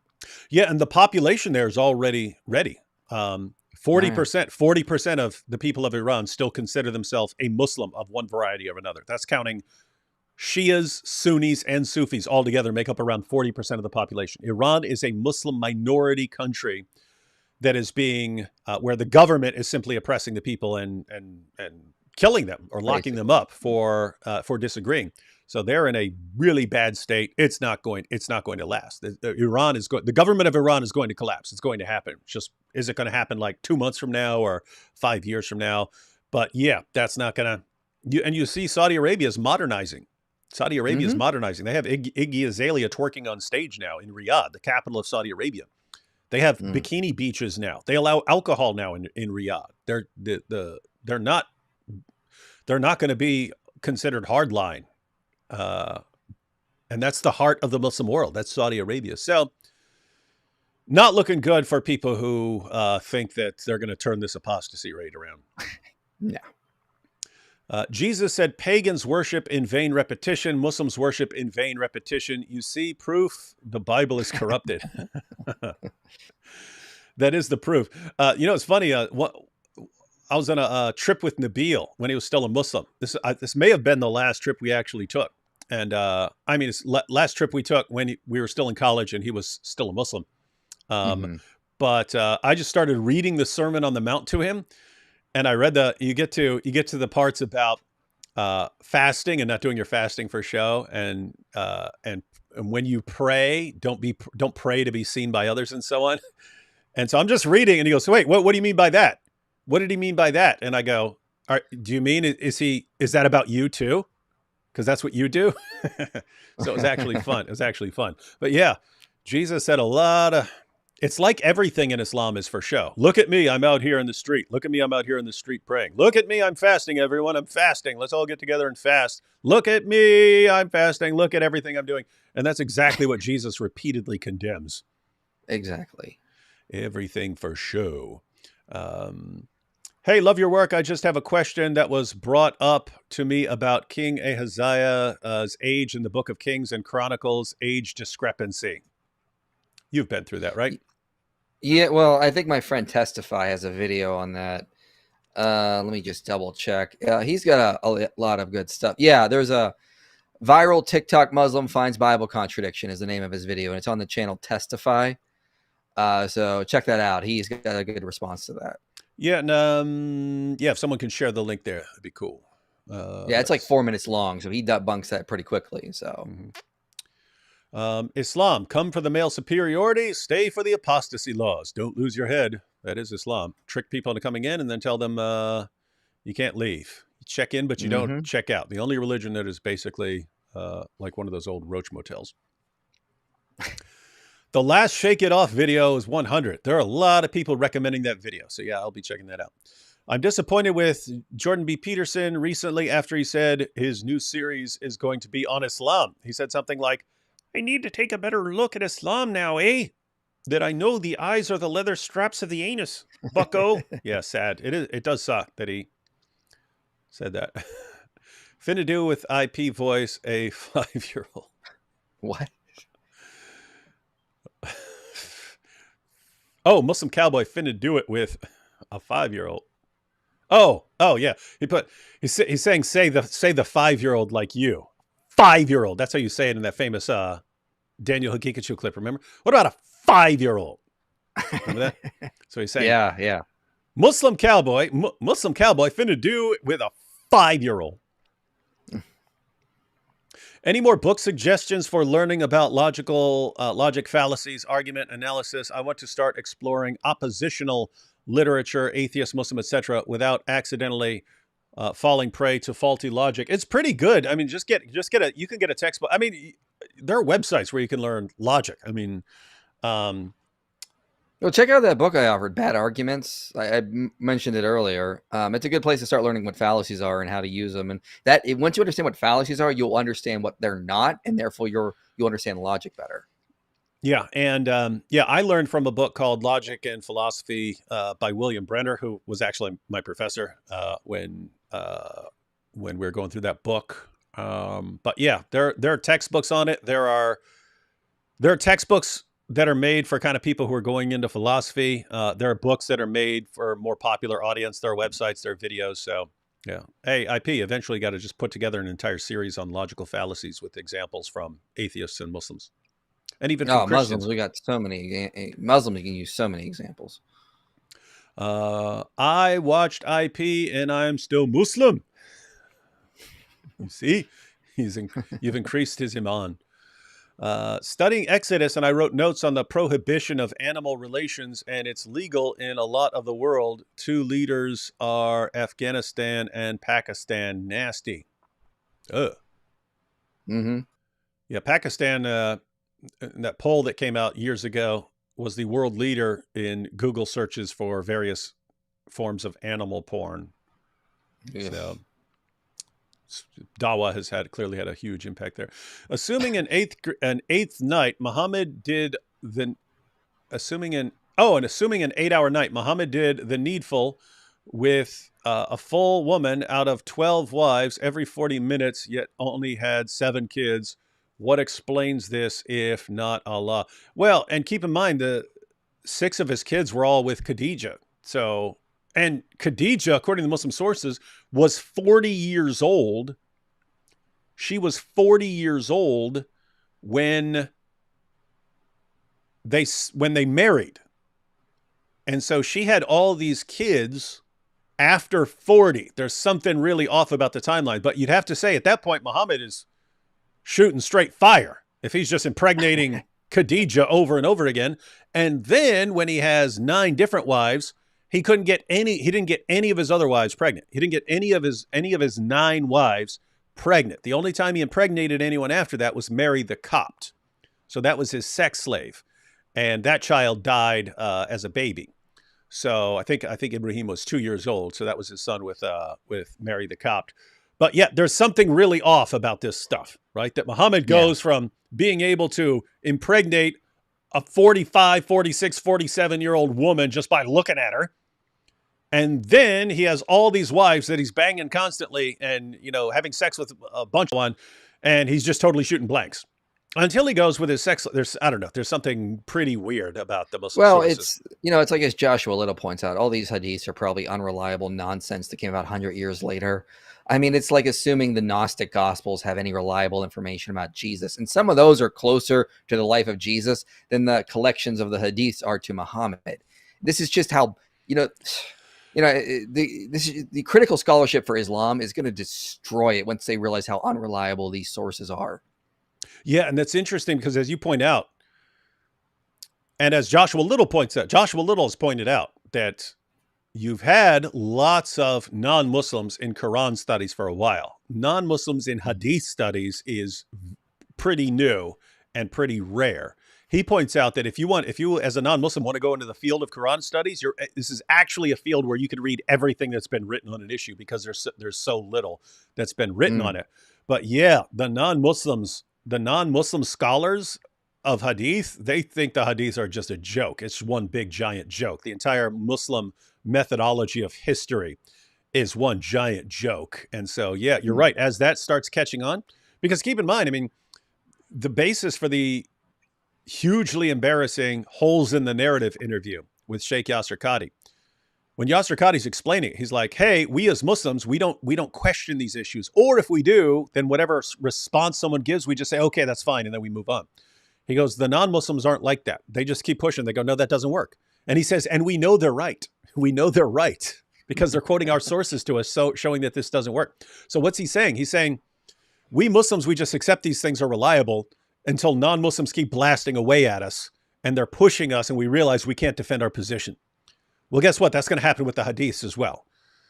So Islam's in all kinds of, and guys, keep in mind, it's all these things working together, like with the weakness of the ummah, with Muslims rallying around like dawah guys who are compulsive liars and just complete clowns. And they're thinking these guys are going to rescue them. They're clinging to people like Andrew Tate and Sneeko. Rescue us, Sneeko. Sneeko will save our religion. Andrew Tate, he's the top G. He'll save our religion. And meanwhile, the non-Muslim academics are blasting away at the foundations of Islam, the Quran, and the Hadith.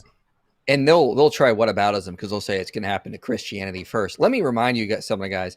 Critical scholarship on the Bible and Christianity has been around for over 100 years, and we are still here fighting and getting even better arguments. There's a study, David, you're going to love this. There's a study coming out this summer that I got contacted about a few months ago to do a short video on, like introducing it. That'll be published in June. This study is like the first scientific mathematical analysis on the Gospels. They went through the names in the Gospels and compared it to the actual statistics of names from the first century, and basically show very strong evidence the Gospels have to basically be handed down eyewitness accounts, because you couldn't get the naming pattern in the Gospels if you were writing fiction or writing years later and not actually getting information from eyewitnesses. So this is going to be a remarkable study that's going to have a lot of strong evidence for Christianity and the claims we see in the Gospels. That's coming out this summer. So as the years go by, the evidence for Christianity is getting stronger, and we've been fighting against critical scholarship for a while, and we're still here live and kicking. This is very new for Islam. It already doesn't look good. There's already really bad warning signs for them in there. So, and as G.K. Chesterton said, Christianity has died many times before. It's hard to kill a religion that has the power of resurrection. Mm-hmm. And it is awesome, because what happens in Christianity is the critical scholars push, and that sort of wakes Christians up that, oh, we have to go look into this. And then they go and they find responses, and then they respond. And I mean, it's just like, you can go back and have people saying resurrection developed as a legend over many decades and stuff. And what happens? We can eventually refute the critical scholars by appealing to the critical scholars when they start pointing, that 1 Corinthians 15 creed is actually you can date that to within about 2 years of the life of Jesus. And like, okay, resurrection appearances, death, burial, resurrection, all right there within 2 years of Jesus' death. So it's not a later development. And so people come along and they come up with these criticisms, and we dig deeper, and we eventually can refute those objections. In Islam, it's not like that. It's just, nope. If you've propped up your religion based on lies, then when people come along and expose the lies, you can delay it for a while by coming up with more lies. We'll just lie some more. That's what the Dawa guys are doing right now. We'll just lie some more. Well, what about this? Well, we'll lie some more. Well, what about that? Well, we'll lie some more. Okay, if people keep coming after you and all you've got is lies, it's a matter of time. You're in trouble. You're in trouble.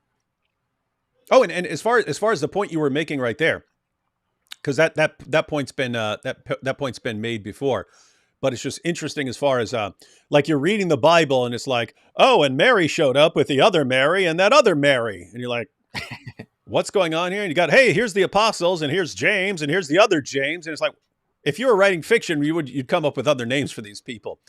And so when you find, same name used over and over and over again. And I think the point that IP is referring to there is you can actually go back and look up records and look up graves and stuff like this, and you can find out what's the percentage of the population that use this name, and what's the percentage of the population that use that name, and so on. You find out, oh, that's why there's all these Marys. It's the most common name there was back then, and every other girl you'd meet was named Mary. And why are there multiple Jameses? Oh, because that was a really common name, and so on. And so keep an eye on my channel. There's going to be a video coming out on that with all this evidence. And again, mathematical analysis. This is not something like a visual inspection. These are actually put them through the algorithms and everything.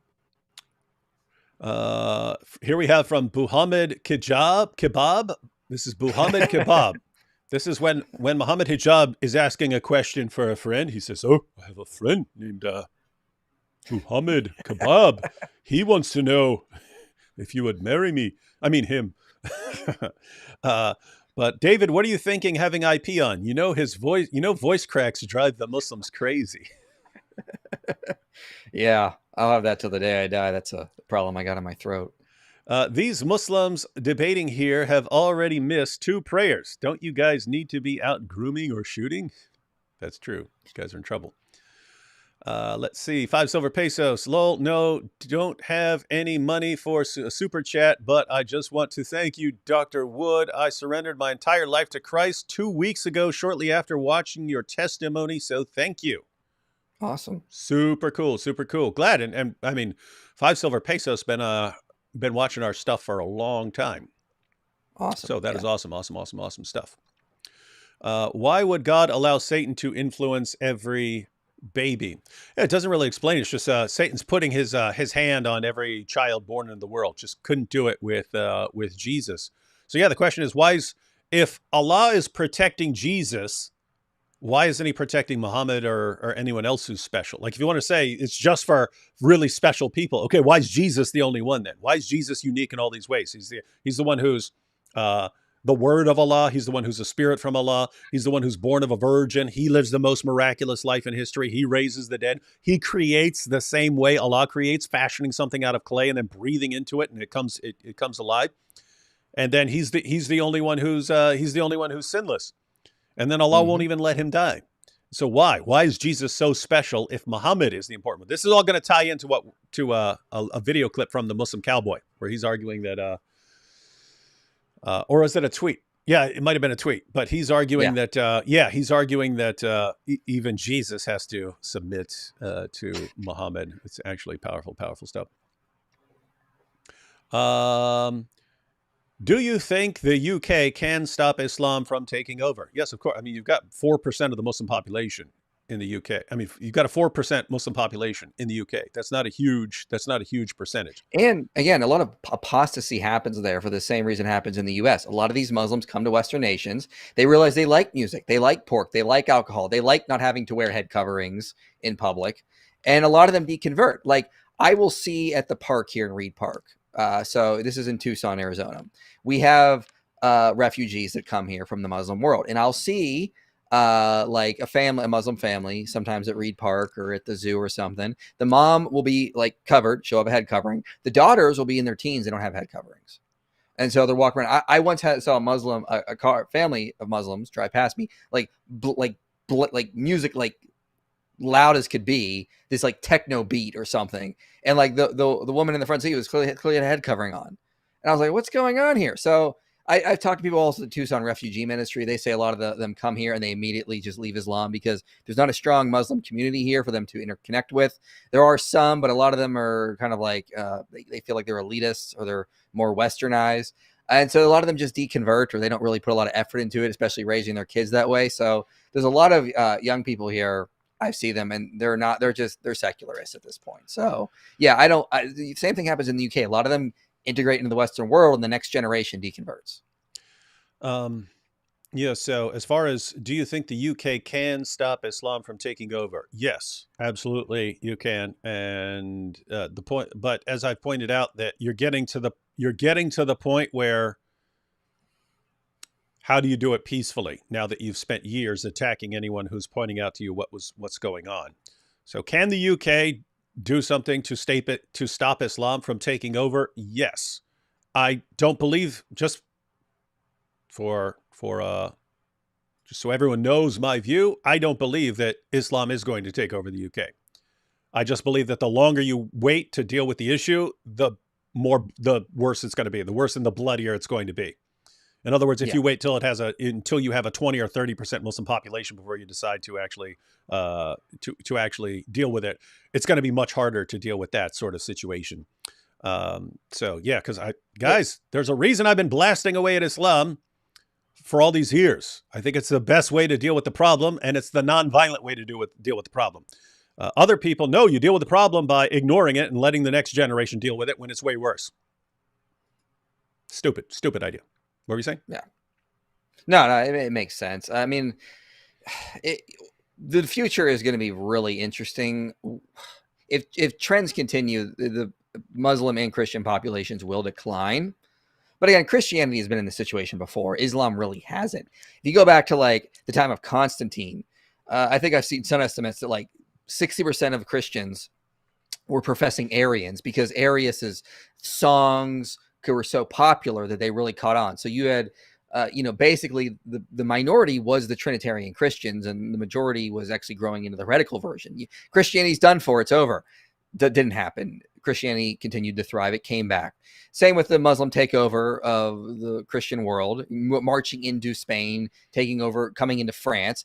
It's over for Christianity. It comes back. It fights. So we've been in these situations before. And here's the thing. In Islam, they believe they're supposed to be on top. They're supposed to be dominating. When that's not happening, it's a psychological problem. In Christianity, we are supposed to be servants. We're supposed to be persecuted. So when this happens, we already have the biblical texts for a perfect guidance for this, and we end up thriving. As Tertullian said, the blood of the martyrs is seed of the new church. When we go into these phases where we're losing people or we're becoming a minority, we always have a good way of bouncing back because we have a historical precedence that's already been set. So yeah, it's not going to happen in our generation, but 100 years we'll be still here fighting. We're not going to decline like everyone thinks. These are people that don't study the history of Christianity well. Yeah, and that's an important point because whenever I say, look at the apostasy rates and so on in Islam, people say, but there's high apostasy rates in Christianity too. And yeah, going along with what you're just saying, we're not told that we're the ones who are supposed to be the most powerful force in conquering the world. Yeah. It's not a problem. Not a problem for us. In fact, if you take the Bible seriously, you get the impression that we're going to be persecuted and so on. Yeah. So we're not going to be dominating the world and controlling the world and so on. In Islam, that's what's supposed to happen. So if you look around, and yeah, the problems in Islam are huge. I mean, up until the 20th century, they always had a caliphate. Then the caliphate lost to Western nations. What happened after that? A bunch of Muslims in a lot of countries tried to modernize. They said, well, I guess we got a problem here. We need to be more like Western nations. So you can look at pictures from places like Afghanistan and Iran and so on from the 1960s. They look like you'd think you were talking about a Western nation. You had the revolution in Iran, and you had the rise of the Muslim Brotherhood. And what was their message? Not so fast. Perhaps Allah is testing us or even punishing us because we've compromised. And so the reason Allah isn't blessing us and he's making us weak right now is because we've got too much compromise in the ummah. So we need to crack down and become more devout. Then Allah will bless us to take over the world. Well, guess what? The hardline Shia Islam, that spread.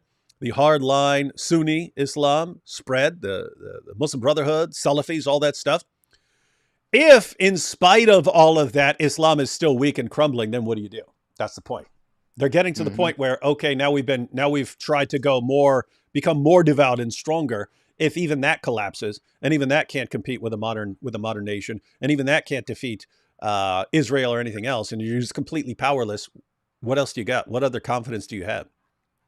And so, nothing. Because keep in mind, IP, it's almost on the level of like a scientific hypothesis.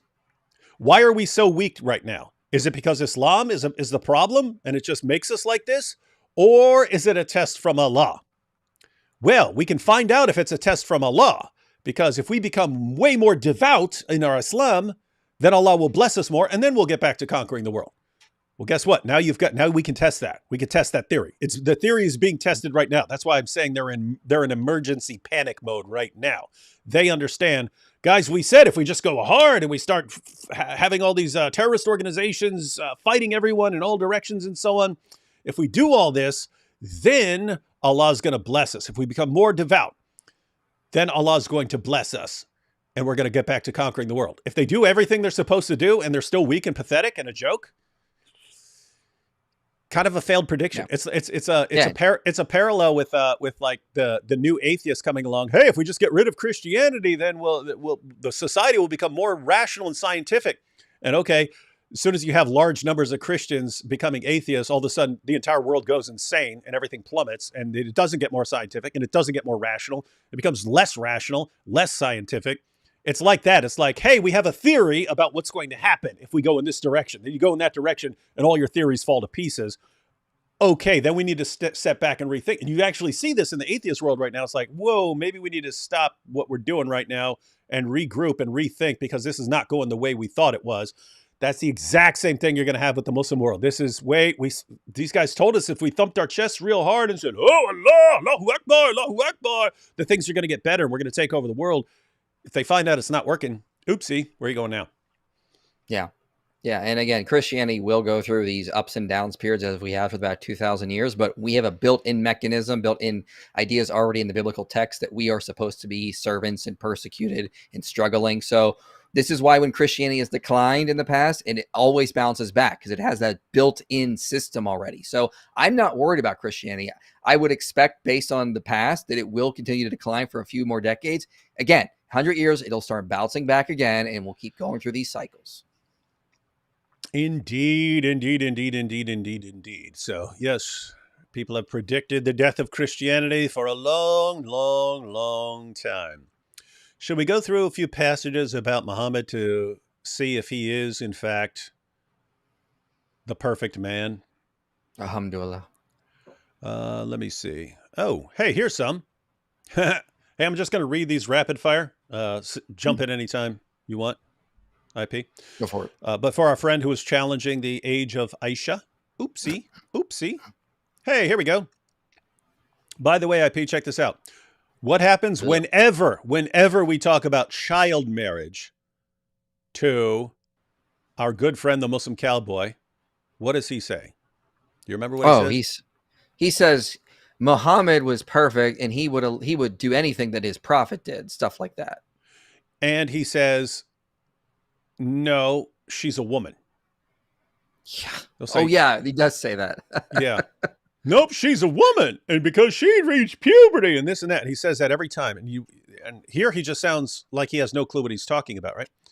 So, but look at the actual hadith chapter. This is the chapter heading. Giving one's young children in marriage is permissible. We say child marriage. She goes, stop lying. It's not child marriage. No, it ain't child marriage.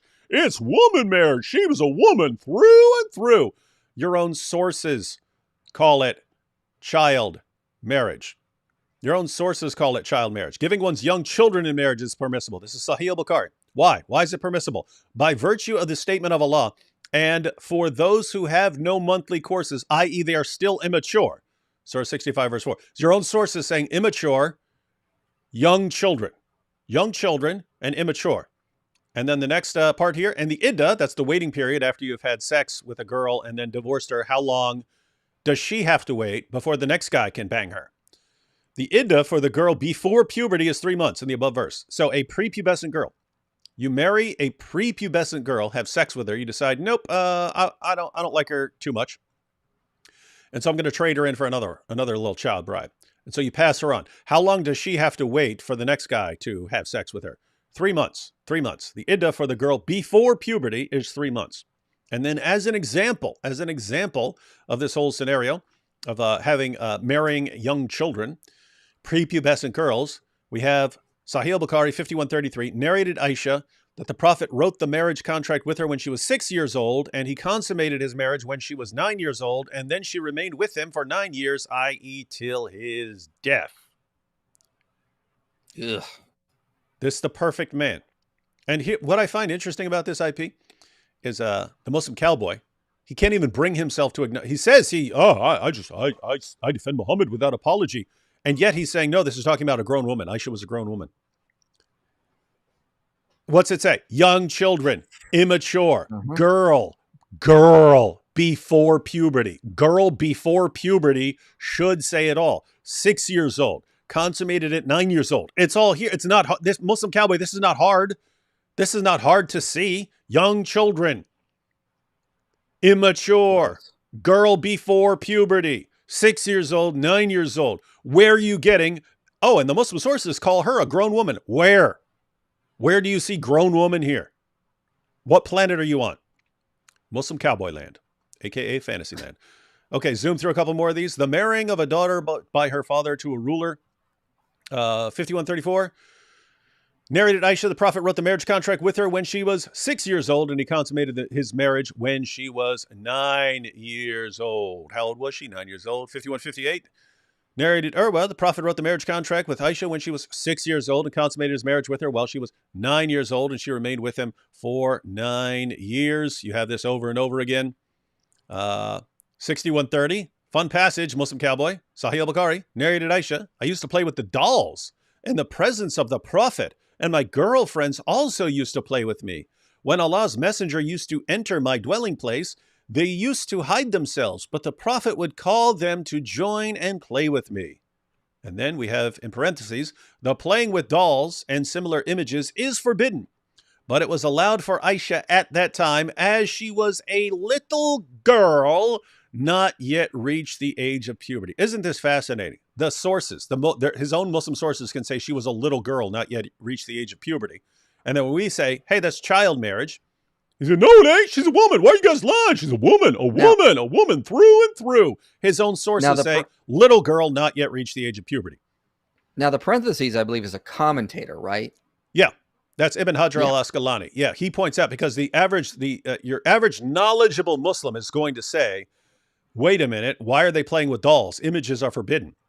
And so he adds commentary on why Aisha was allowed to continue playing with dolls, even after she married Muhammad. And the reason is they only applied the rule about playing with dolls after a girl had reached puberty. Once she reached puberty, then you couldn't play with dolls anymore. So he's pointing out the Muslim sources that talk about Aisha playing with dolls, that's actually saying that's Islamic. That's the Islamic way of saying she hadn't reached puberty yet. So we're talking about a prepubescent girl. All right. Where'd our friend go? Dunubs, you still there? Because I can keep going, Dunubs. I can keep going. I just quoted some passages from Sahih al-Bukhari. We could go through Sahih Muslim. We can go Now, through Sunan here's Abu Dawud. here's also the fact, if he can like prove like in the hadiths, like by age calculation, that Aisha was older than 9, then you just proved your Muslim sources contradict each other. Yeah. So which is it? Yeah, and it's a problem that it's just deceptive. There's always like 3 or 4 places in these arguments because they used to write articles and there was one article that came out and then they all just started copying the arguments and it's filled with nonsense. It'll say, oh, Tabari says blah blah blah blah blah, and it's not even in Tabari. It's a lie. And so they're counting on the fact that most people are going to read this and go, oh, okay, yeah, Aisha was 18 or 21 or something like that, and not actually going to look up all the sources. And it's just it's part of what I was talking about before. You just got to be relentless. The response to us presenting information is lying. That's what they do. They respond with lies. And so you just have to keep refuting them. All right. So our Muslim friend, if you want us to go through more sources, happy to. Oh, wait, hang on. This is interesting. Whoa, this is interesting. Dunubs, hey, credit to Dunubs. He said, wow, this was more sources than I thought. I have to think about this. This is very odd. I have not seen all these before. I don't know what to say. All That's honorable. That's very honorable. That is very honorable. And hey, I'm not going to read all of these, Dunubs, but since you said that you're going to think about these, I'm going to put them on the screen. You can always go back later and look them up. So I'll just give you a few more references here. This is Sahih Muslim. 3480 narrated that Aisha said, so this is Aisha herself, the Prophet married me when I was 6 years old and consummated the marriage with me when I was 9 years old. Also, Sahih Muslim narrated from Aisha that the Prophet married her when she was 7 years old and she was taken to him as a bride when she was 9 years old and she took her dolls with her. So notice, Danubs, it says here that she was 7 years old when Muhammad married her, and that the marriage was consummated when she was 9. That is the difference you get. Some of these sources say she was 6 when the marriage contract was written. Some say 7. And this actually makes sense because if I think they're about things when I was 6 and 7 years old, sometimes there's confusion. Sometimes I don't have it clear in my mind. Was that when I was 6 or was that when I was 7? But the sources across the board say that she was 9 when the marriage was consummated. So she was paying attention to when that was. This is also Sahih Muslim. Messenger of Allah married her when she was 6 and consummated the marriage with her when she was 9. Sunan Abu Dawud, the Messenger of Allah married me when I was a girl of 7 years. Suleiman, one of the narrators, said, or 6. And he consummated the marriage when I was a girl of 9. This is Sunan An-Nasai. It was narrated that Aisha said, the Messenger of Allah married me when I was 6 and consummated the marriage with me when I was 9. And I used to play with dolls. Yeah, because you hadn't reached puberty yet. History about Tabari, the Prophet married Aisha in Shawwal in the 10th year, blah, blah, blah, blah, blah. On the day he consummated the marriage with her, this is at the very end, she was 9 years old. And of course, you have the Quran here saying, talking about the rules for divorcing prepubescent girls. So, Dunubs, you've pointed out that you're not familiar with a lot of this, just wanted you to have those sources because... yeah, when someone's saying one thing and we go to the sources and someone says okay, I have to think about this more. We have all the respect in the world for that, because it's the same with us. There's all kinds of things in the there's all kinds of things that me and Inspiring Philosophy here don't know. And if we have further information, we will do our best to modify our beliefs in light of further information that's coming in. And it looks like you would do the same. So that is a good characteristic. But just so you know, Denubs, there are over two, you have over 200, you have over 200 Muslim sources saying that Aisha was 9. The people who are telling you, no, no, no, she was older and you can kind of piece this together, they're liars. Ask them for Yeah. their sources and look them up and try to actually connect them. It never, ever, ever works, because it's just deception. Yeah, and when you see that she was that age in the Muslim sources, we'll see my debate with Daniel Hakikichu on how harmful child marriage is to girls. So Aisha was basically mentally abused, physically abused. This was not good for her. She was groomed basically based on the data I see and comparing it with what modern psychologists can show. This was not good at all. Mm-hmm. So that's one question. Would the perfect man? What's your final expert assessment? IP. You're one of the people who's actually gone through journal articles, piles of journal articles, piles of studies on the impact of child marriage and so on. So I can actually say you're an expert on this issue.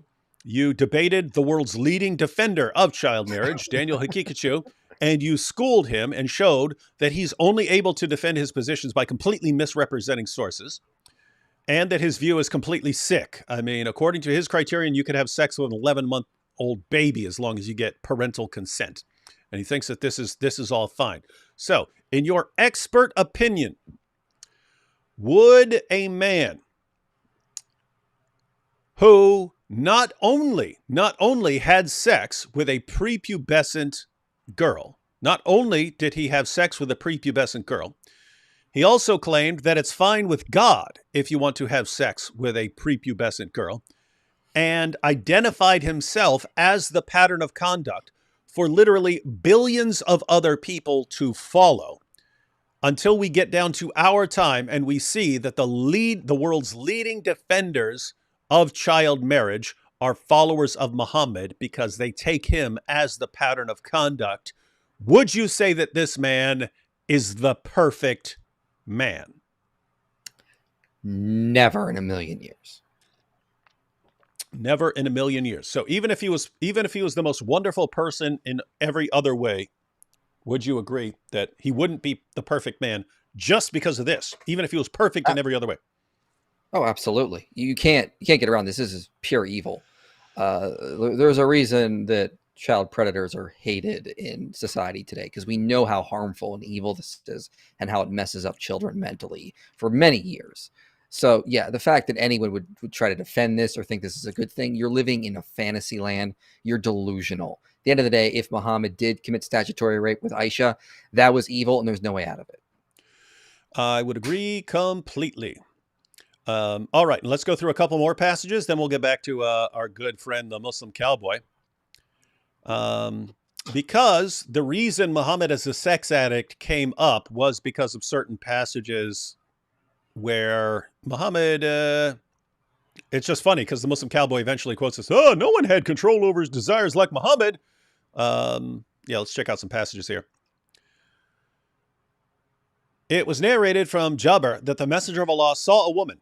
Then he came to his wife Zainab, who was tanning a leather, and fulfilled his desire. Then he went out to his companions and said, a woman comes in the form of a devil and goes in the form of a devil. If one of you sees a woman, let him go to his wife, for that will repel what he feels in his heart. So guys, get the situation in your mind here. The Messenger of Allah saw a woman. What's that mean? He's walking down the street in Medina and he sees an attractive woman. What does he do? He runs to Zainab. He runs to Zainab, who was the wife of his own adopted son, until Muhammad lusted after her and then took her for himself. Right? So this is the wife of his own adopted son. Notice he blames the woman. A woman's walking down the street. You see, look at that. She's a devil. she's a devil. She comes in the form of a devil and goes in the form of a devil. He's not the one with the problem. She's the problem, right? This guy can't walk down the street without seeing a woman and becoming aroused and having to run back to his wife. Now, the other additional detail here is she was tanning leather. That is one of the nastiest, smelliest processes there are. Ugh. Let's just say Zainab, sitting in the stench of tanning leather, would not have been in the mood. Didn't matter. Muhammad came back. Nasty, horrible, horrible smells. We're going to see some more about horrible smells here shortly. And, compare this to what Jesus taught. He says, if your right eye causes you to sin, pluck it out. But, it's like the exact opposite. He never blames women when they're being lusted after. It's always the actual sinner's fault. Muhammad, exact opposite. It's the woman's fault. Yeah, and this is the problem in Islam. It's that in order to avoid temptation, you have to control other people and keep them from tempting you. It's not you have to have self-control and avoid being tempted. It's always someone else's fault. And the problem is you eventually get out of that environment where you're controlling all women, and you take some of these guys who've never developed a concept of self-control. Everything is someone else's fault. You don't have to have self-control. You control everyone else. There is no concept of self-control here. And then you take that person and you put him in the middle of the UK. And then is it his fault if he goes around and starts banging 12-year-old girls and stuff, grooming them and so on? No, of course not. It's not his fault. It's their fault. Disgusting. So notice here. IP, can you walk down the street without having, oh no, I have to run because I just saw a beautiful woman. I have to run and bang my wife. Can you walk down the street without flipping out and running back to your wife? I'm pretty sure every time, yes, I have not had to resort to that. And we could say that we have to deal with way more than Muhammad did, right? Because there's girls. Oh, sure. There's girls in their little shorts all over the place. Oh no, I have to run home immediately because I can't control myself. This is the supreme moral example, a guy who can't walk down the street without becoming sexually aroused and frustrated and having to run home to his wife. Wild stuff. Wow. Yeah. I mean, it sounds like sex addict behavior. Yeah. Check out the heading here. Recommendation to the one who sees a woman and is attracted to her to go to his wife or slave woman and have intercourse with her. So you see. Thanks, commentator. Yeah, this is the commentary here. This is for Muhammad is the example of someone who sees a woman and is attracted to her, becomes aroused, run back and have sex with your wife or slave girl. Thank you. Thank you for this, Muhammad, the man who had complete control over himself. Jabir said, I heard the Prophet say, if one of you likes a woman and feels attracted to her, let him go to his wife and have intercourse with her, for that will repel what is in his heart, the lust in his heart. All right, now we get to some of these passages about Muhammad being a sex addict. So we've already seen Muhammad couldn't walk down the street without becoming obsessed with sex and having to run back to one of his 9 wives or one of his slave girls. Sahih al-Bukhari 2268, narrated Qatada, Anas bin Malik said, the Prophet used to visit all his wives in a round during the day and night, and they were 11 in number. I asked Anas, had the Prophet the strength for it? Anas replied, we is to say that the Prophet was given the strength, we're talking about sexual strength here, was given the strength of 30 men. And Sa'id said on the authority of Qatada that Anas had told him about 9 wives only, not 11. So here, Muhammad was given the sexual strength of 30 men. That accounts for why he could go around having sex with so many women and girls in a single day or a single night. 5068, narrated Anas, the Prophet used to go around, have sexual relations with all his wives in one night, and he had 9 wives. I think that was the particular hadith that was brought up to the Muslim Cowboy to call Muhammad a sex addict. But check this one out, IP. Sahih al-Bukhari 5215, narrated Anas bin Malik, the Prophet used to pass by, have sexual relations with all his wives in one night, and at that time he had 9 wives. Now it's easy to look at the hadith there and miss the chapter heading, whoever had sexual intercourse with all his wives and then took 1 bath only. What? IP, remember when I talked about the bad smell of tanning leather? It's a terrible smell. Uh-huh. Terrible, terrible, terrible bad smell.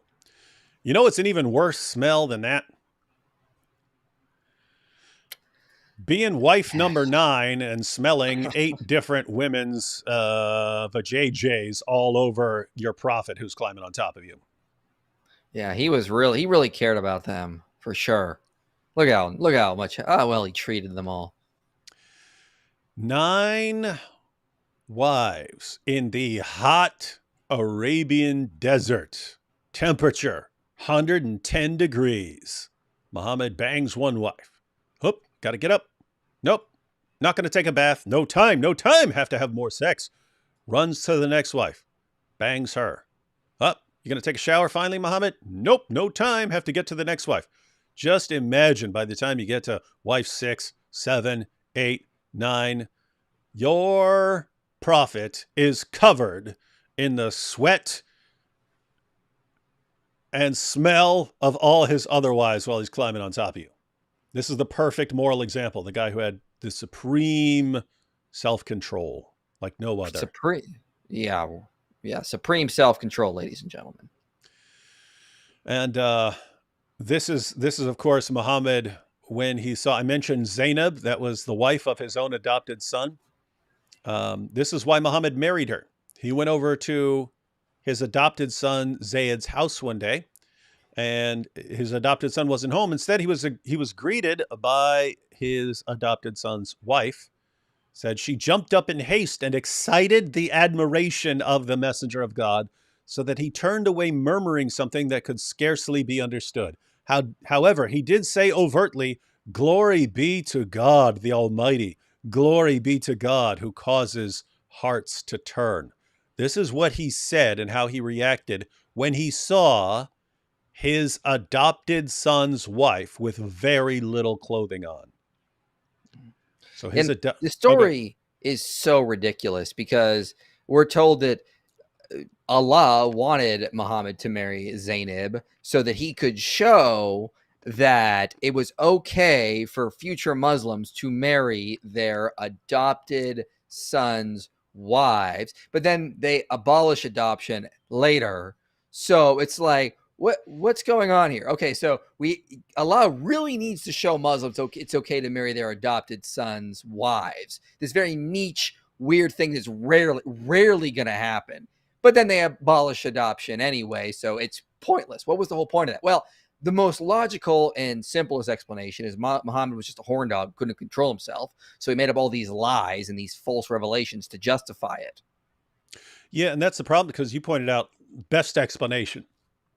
All right, best explanation, because most of them say, prove it's not that, prove it, prove this, prove that, and so on. What's the best explanation here for what went on there? So we already saw, and I will go ahead and pull up what IP just pointed out. So what happens, ladies and gentlemen, according to the story, Muhammad sees his adopted son's wife. She's almost naked. He starts praising Allah. Why? Because him lusting after her is supposedly revelation from Allah. You're going to marry her. Zayed's going to divorce her so you can marry her. And Muhammad tells, and so Zayed comes home, finds out. She's like, oh yeah, Muhammad's lusting after me. He was checking out my big bosoms and my big round butt. Ooh, and he got all turned on, started praising God. Zayed says, oh, I'm going to go ahead and divorce you so that Muhammad can have you. Muhammad jumps in and says, no, don't do that, because he's worried about what people are going to say. He's worried about people saying, oh my goodness, Muhammad's banging his own adopted son's wife. And so Allah actually responds to this. Don't want you to think that IP is making stuff up. Surah 33. Convenient. Mm-hmm. Guys, this is the Quran. Allah reveals in the Quran, Surah 33, verse 37. And remember when you said to him, Zayd bin Haritha, the freed slave of the Prophet, so his adopted son, on whom Allah had bestowed grace by guiding him to Islam, and you, O Muhammad, too, by adopting him, have done favor by manumitting him. Keep your wife to yourself and fear Allah. So this is what Muhammad told Zayd. No, don't divorce her. Keep her to yourself, even though I'm already lusting after her. But you did hide in yourself, i.e. what Allah has already made known to you, that he will give her to you in marriage, that which Allah will make manifest. You did fear the people i.e., they're saying that Muhammad married the divorced wife of his manumitted slave, his adopted son, who was also his manumitted slave. So notice Allah here condemns Muhammad for fearing the people instead of just focusing on what Allah wants. But guess what? That's another problem for our good friend Muslim Cowboy's claim that Muhammad's perfect. If Muhammad is perfect, why is he fearing the people instead of Allah and getting rebuked by Allah here? So, not perfect. Sorry, Muslim Cowboy. You're guilty of shirk and innovation yet again. Whereas Allah had a better right that you should fear him. So when Zayd had accomplished his desire from her, i.e. divorced her, we gave her to you in marriage. Why? It gives the explanation. Here's why Muhammad had to marry the divorced wife of his own adopted son after causing the divorce by lusting after her. We gave her to you in marriage so that in the future there may be no difficulty to the believers in respect of the marriage of the wives of their adopted sons when the latter have no desire to keep them, i.e. they have divorced them, and Allah's command must be fulfilled. You catch that, everyone? Allah says, Muhammad, the reason you have to marry the wife of your own adopted son is so that in the future, other Muslim men who are wondering, hey, should I really, really, really take the wife of my own adopted son? It's such a big issue that men have to struggle with. All men of all time periods sit around wondering, hey, my adopted son has a really hot wife. I wonder if I should bang her. All men just run. Now, guys, obviously I'm joking here. Muslims, how many people do you know who struggle with this? Oh man, my adopted son's wife is so hot. Should I bang her? Yes, God wants you to bang her. You got it right here. Yes, God wants you to take the wives of your own adopted sons. And so this is what supposedly justifies Muhammad marrying Zainab. And as IP pointed out, problem is also in Surah 33, in order to help Muhammad even more, Allah abolishes adoption. There's no more adoption in Islam. You can take care of an orphan. You can take care of an orphan in Islam. That orphan does not become your family. There is no adoption in Islam anymore. So Allah says the reason Muhammad has to do this is so that future generations understand it's okay to do, when in reality it's a future situation that will never arise because there are no more adopted sons. There are no more adopted sons in Islam after this. So who is this ever going to be an issue for? No one. And yet Allah says the reason Muhammad really, really has to do this is so that future generations understand. That's why he has to bang his own adopted son's wife. He has to because it's such an important issue that will never once arise again in the future. Like, this is the behavior of not only like cult leader tactics, but clearly like sex addict type tactics. You're clearly addicted to sex, and you just want any woman you can get your hands on or that you lust after. So you start inventing revelations to justify it. And then later, it just doesn't make sense. Like, it's just ad hoc reasoning. This whole section of the Quran just comes across as totally ad hoc. Yeah, that entire chapter. By the way, if anyone, Surah 33, just so everyone knows, I mean, that's filled with, that's where Allah abolishes adoption to justify Muhammad having sex with her. That's where you have that passage we just read about Muhammad and Zayd and Zainab. That's where you have Muhammad saying, oh, yes, I've received a revelation. Don't come to my house anymore and ask me all kinds of questions when I'm trying to bang all my wives. Muhammad's too shy, but this is from Allah. Allah's telling you guys to quit coming over and asking me so many questions and so on. Same chapter where Allah says that Muhammad can break the 4-wife limit. So other Muslims are told you can have up to 4 wives. Muhammad is told he can have as many as he wants. That's Surah 33, verse 50. You have all these interesting things in Surah 33, and here's the amazing part. According to Ubay ibn Ka'b, Muhammad gave a list of people. He said, if you want to learn the Quran from anyone, learn it from these 4 people. He gave a list. Ubay ibn Ka'b was one of those 4 people. According to Ubay ibn Ka'b, over 200 verses are missing from Surah 33. Over 200 verses are missing from Surah 33. You've heard about Aisha's sheep eating verses, and conveniently it's verses like breastfeeding adults, and it's the verse of stoning women for adultery. Aisha, keep in mind, Aisha was almost on the receiving end of being stoned to death for adultery because she was off with some guy and hanging out with him for a while in the woods, and then they come out, oh yeah, he was just helping me look for my bracelet. And she was on the verge of being stoned to death. That's when Muhammad says, I have a revelation that exonerates Aisha. You can't be accused of adultery unless there are 4 male witnesses. Are there 4 male witnesses who saw this guy banging my wife? No? Well, then she's innocent. But here's Very the thing. convenient revelations. Oh, it is. So think about this. So Surah 33, as messed up and depraved as it is now, used to be much worse. It used to say, hey, if your wife has to be around some guy when you're not around, then she needs to put her breasts in that guy's mouth so he'll feel like her son and won't be sexually attracted to her. Oh, yeah, that's how that works. Possibly the stupidest teaching in any religion ever.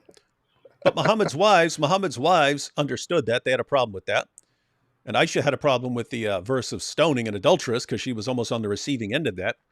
And conveniently, Muhammad dies, and then a sheep comes in and eats these verses. Here's the interesting thing. Didn't just eat those 2 verses, ate a bunch of pages of it. This really sounds like Muhammad's wives did some Quran cleaning once he died and they saw the opportunity. Let's take out a bunch of this stuff that we don't like. And so it's just amazing that the stuff you have now in Surah 33, that it's okay for Muhammad to break the 4-wife limit. It's okay.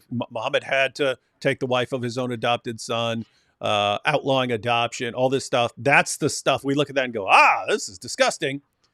And this is the sanitized version. This is after women do some creative editing to get rid of the worst stuff. Perfectly preserved. And then you compare that to the Gospels. Jesus tells his followers, you're going to be hated and persecuted, killed for my name. It's the exact opposite. It's not this all about lust and power and wealth and men just getting wherever they want. Jesus promises his followers, you're going to be hated, persecuted. You're not supposed to be rich. You're supposed to share your wealth with as many people as possible. These kinds of things. Like, exact opposite. So, like, it's comparing apples to oranges. These are not similar religions whatsoever. One is clearly about fulfilling man's desires. One is clearly about humbling humanity so that we can be on a better path in the future. Indeed. And so when we look at this, while I often take a non-apologetic stance when confronting enemies of Islam, I sometimes fail to follow up with actual authentic narrations to give a true representation of this perfect way and our perfect messenger.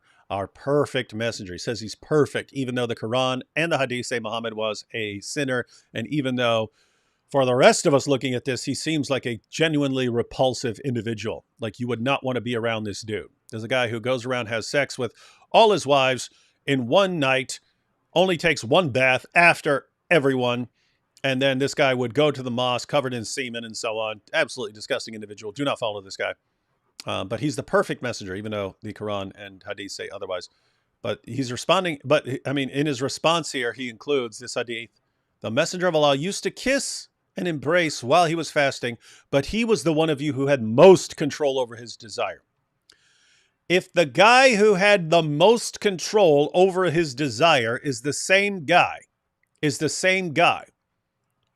who couldn't resist banging a 9-year-old girl, if it's the guy with the most control over his desire was the same guy who couldn't see his adopted son's wife without lusting after her and wanting to bang her, if the guy with the most control over his desire is the guy who couldn't walk down the street without freaking out, getting a boner and running back to bang his wife while she's covered in the stench of tanning leather, what does this say about the rest of the population then? If they look to Muhammad as the guy, as the champion of self-control, this would have to be the people in history with the least self-control ever. If they look to Muhammad as the paradigm of self-control, this is wild stuff. Mm-hmm. And what's that? In the chat, I saw the typical whataboutism. Every time we bring this stuff up, they got to bring up Mary, and they'll be like, "Well, Mary was 12 when this happened." Okay, that's debunked in less than 1 minute. First, this is not a valid comparison because Mary was supposed to be a perpetual virgin. If you want to take the late unreliable sources that say she was 12 when she was betrothed to Joseph or married to Joseph, you also have to agree that they never had sex because those same sources say she was a perpetual virgin her whole life. Furthermore, the Bible doesn't actually give us Mary's age.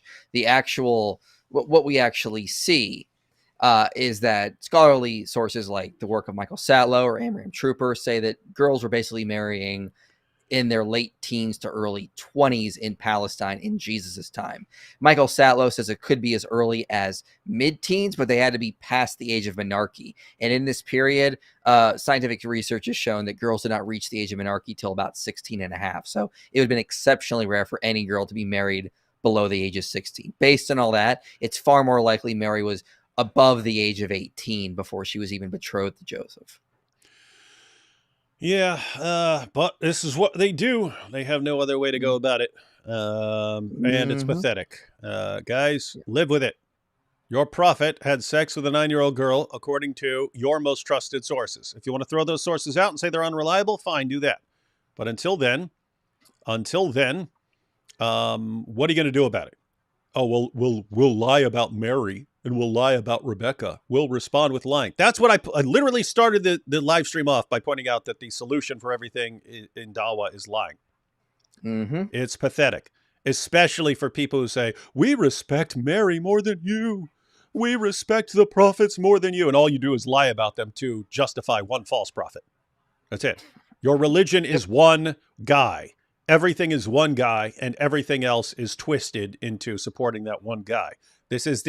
Islam is the epitome of idolatry. You have idolized one person and thrown everyone else in all history under the bus, including your God. And you've deified this one guy. Let me go ahead and give you another example of this. Oh, This is the God. Muslim cowboy. Ready for this, IP? Oh, The God. Muslim cowboy says, even Jesus cannot be a true believer unless he loves Muhammad more than his own self. And Why?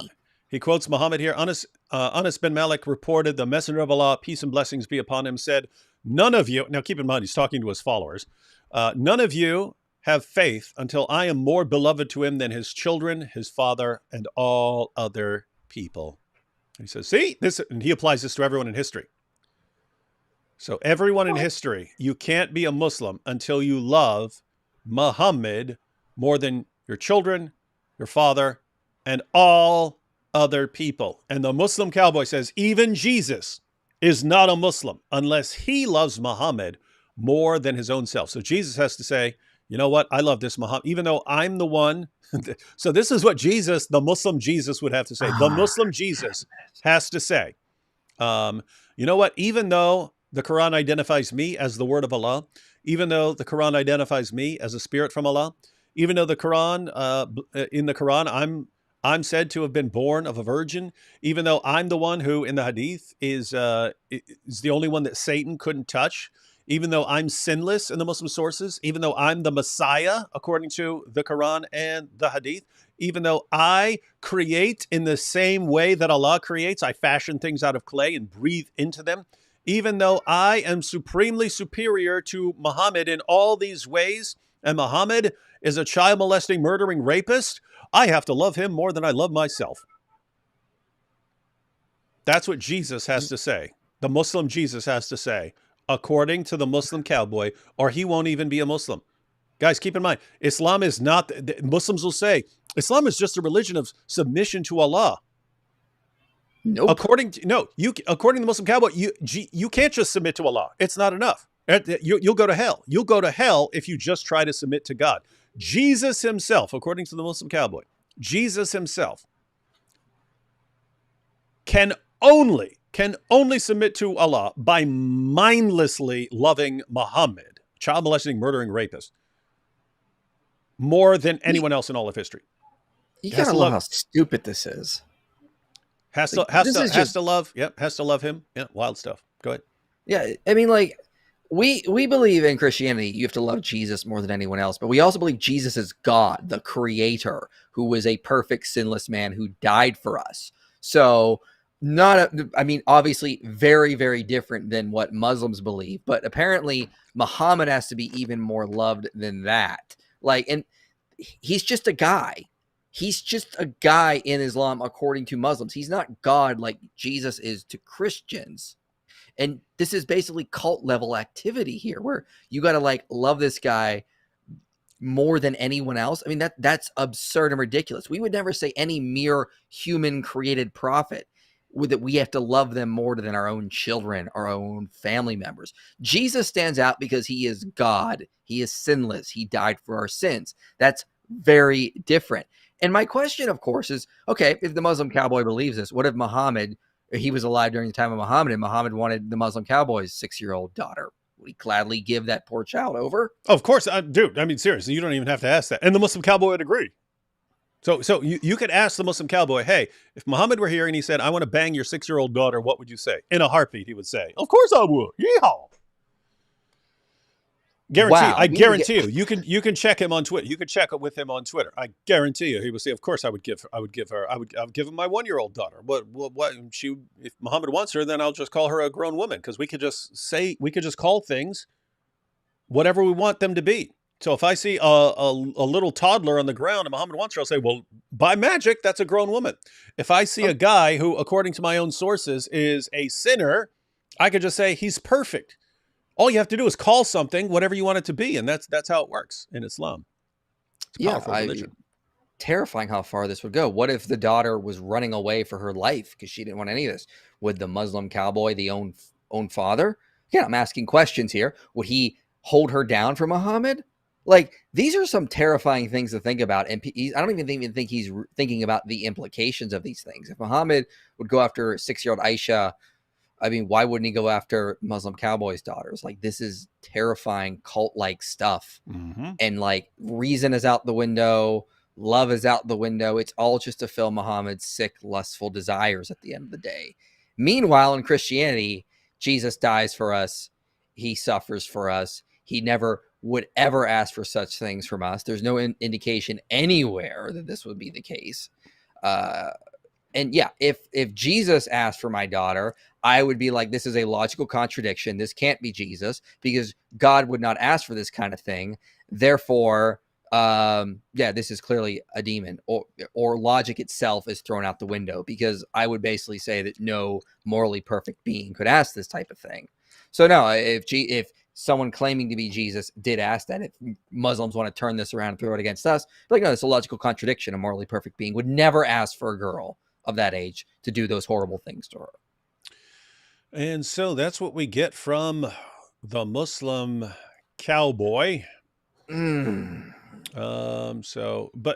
here again, I mean, Muslims claim that they're the ones who don't associate partners with Allah and so on. And they make the entire religion about this one guy. Everything is revolving around this one guy. Like they walk circles around the pagan Kaaba. They all walk circles around this pagan guy, Muhammad, and he's the focal point of all the religion. And as you pointed out, because Muslims will say, well, you treat Jesus like that. That's because we believe that Jesus is God. That's why we treat him like that. You guys say, no, Muhammad's just a prophet. And you treat him exactly like you would treat God. And guess, as IP was pointing out, we don't treat prophets like, we don't treat people we regard as prophets. We don't treat them like this. We don't say, hey, you have to love the prophet Jonah more than you love your own family and children and so on. We don't say this about apostles. We don't say you have to love the apostle Paul more than you love your own family members, more than you love everything. And Muslims saying, hey, Muhammad is... Oh, and the Apostle Paul was far more moral than Muhammad would ever have been. Night and day. And so all I see from this religion is idolatry. I mean, Islam has spread more pagan idolatry than any other religion in all of history. It's not even close. Not even close. The chief export of Saudi Arabia is pagan idolatry. Always has been. And it's just amazing. They're the ones, I mean, if they saw anyone else in the world walking circles around a big cube and running up to kiss this black stone and building their entire religion out of mindless devotion to one guy who's the most obvious false prophet in history, every Muslim in the world go, look at this pagan nonsense. But it's the middle of their religion, and they walk around pointing at everyone else. This is wild stuff, man. They claim that we're turning a mere human into God when we worship Jesus, even though Jesus claimed to be God in multiple places. But it's the irony is just astounding. It's pretty ironic. 2 more tweets here from the Muslim cowboy. Us I swear to Allah, I will PayPal you $1,000 and delete my channel if you can find the name of Allah being the deceiver. He's responding to Ice Cold Mystic here, who said, no, you are deceived by the greatest of all deceivers. One of the 99 names of Allah, Christians call him the devil. So the argument here, ladies and gentlemen, is in the Quran, Allah is referred to as Khair al-Makarin, which is best of those who do makar. Makar is deception. So you'll see in translations, best of plotters or best of planners or so on. That's fine as long as you understand it's the kind of plotting and planning that involves deception. But the root word there is makar, which just means deception. So Allah is the best of those who do it. So this gets pointed out. You're deceived by the greatest of all deceivers. And Muslim Cowboy says, I will pay you $1,000 and delete my channel if you can find a name of Allah being the deceiver, the deceiver. So that's his response. Then he gets schooled in the comments. And by the way, guys, it's good to go to his tweet and look at the comments because the Arabic speakers just destroy him. They destroy him. So Ice Cold Mystic responds, according to the Quran, Allah is the best of deceivers, Surah 3, verse 54 and 830. According to the Bible, however, Satan is the father of lies, John 8:44. Do Christians and Muslims worship the same God? And I have to point out, ladies and gentlemen, Surah 3, verse 54 and Surah 8, verse 30, the context, so as far as people being saying, oh, this is just best of planners or best of plotters, the context of both of those passages is Allah deceiving people. In fact, the context of both of those passages in mainstream Islamic thought is Allah deceiving even people who are following his prophets. Keep in mind, this isn't everyone, because Surah 3, verse 54, the context is the crucifixion of Jesus. Well, it's the death of Jesus. Surah 3, verse 55 is the one where Jesus is said to die and rise in the, as far as what the word means. Muslims have to reinterpret that because of Surah 4, verse 157. But in the context, it's the Jews plot against Jesus, but Allah gets out of it by tricking them. So again, there are Muslims like Khalil Andani and so on, Ismailis, who else? Ahmadis. There are Muslims who would give some interpretations, different interpretations of chapter 3, verse 55. The vast majority of Muslims over the centuries interpret that as Allah tricking people into believing that Jesus is dying. So the best of deceivers in 354 would be, the context would be that Allah is tricking even Jesus' own followers. So he's tricking the Jews, but he's even tricking Jesus' own followers into believing that he died. And so Allah is the best of deceivers. And then the context in Surah 8 is that Muslims didn't want to go out to the Battle of Badr because they're like, oh, we can't fight. And so Allah gives a dream to Muhammad, and convinces Muhammad that only a few of the Meccans are actually going to show up to fight. And therefore, the Muslims are going to completely outnumber the Meccans. And so Muhammad tells his followers, I had a dream. We're going to completely outnumber those guys. So they all believe Muhammad. They go out to fight. And then they find out they're the ones who are outnumbered. The Meccans outnumber them. But then Muhammad guarantees anyone who dies for Allah paradise. And then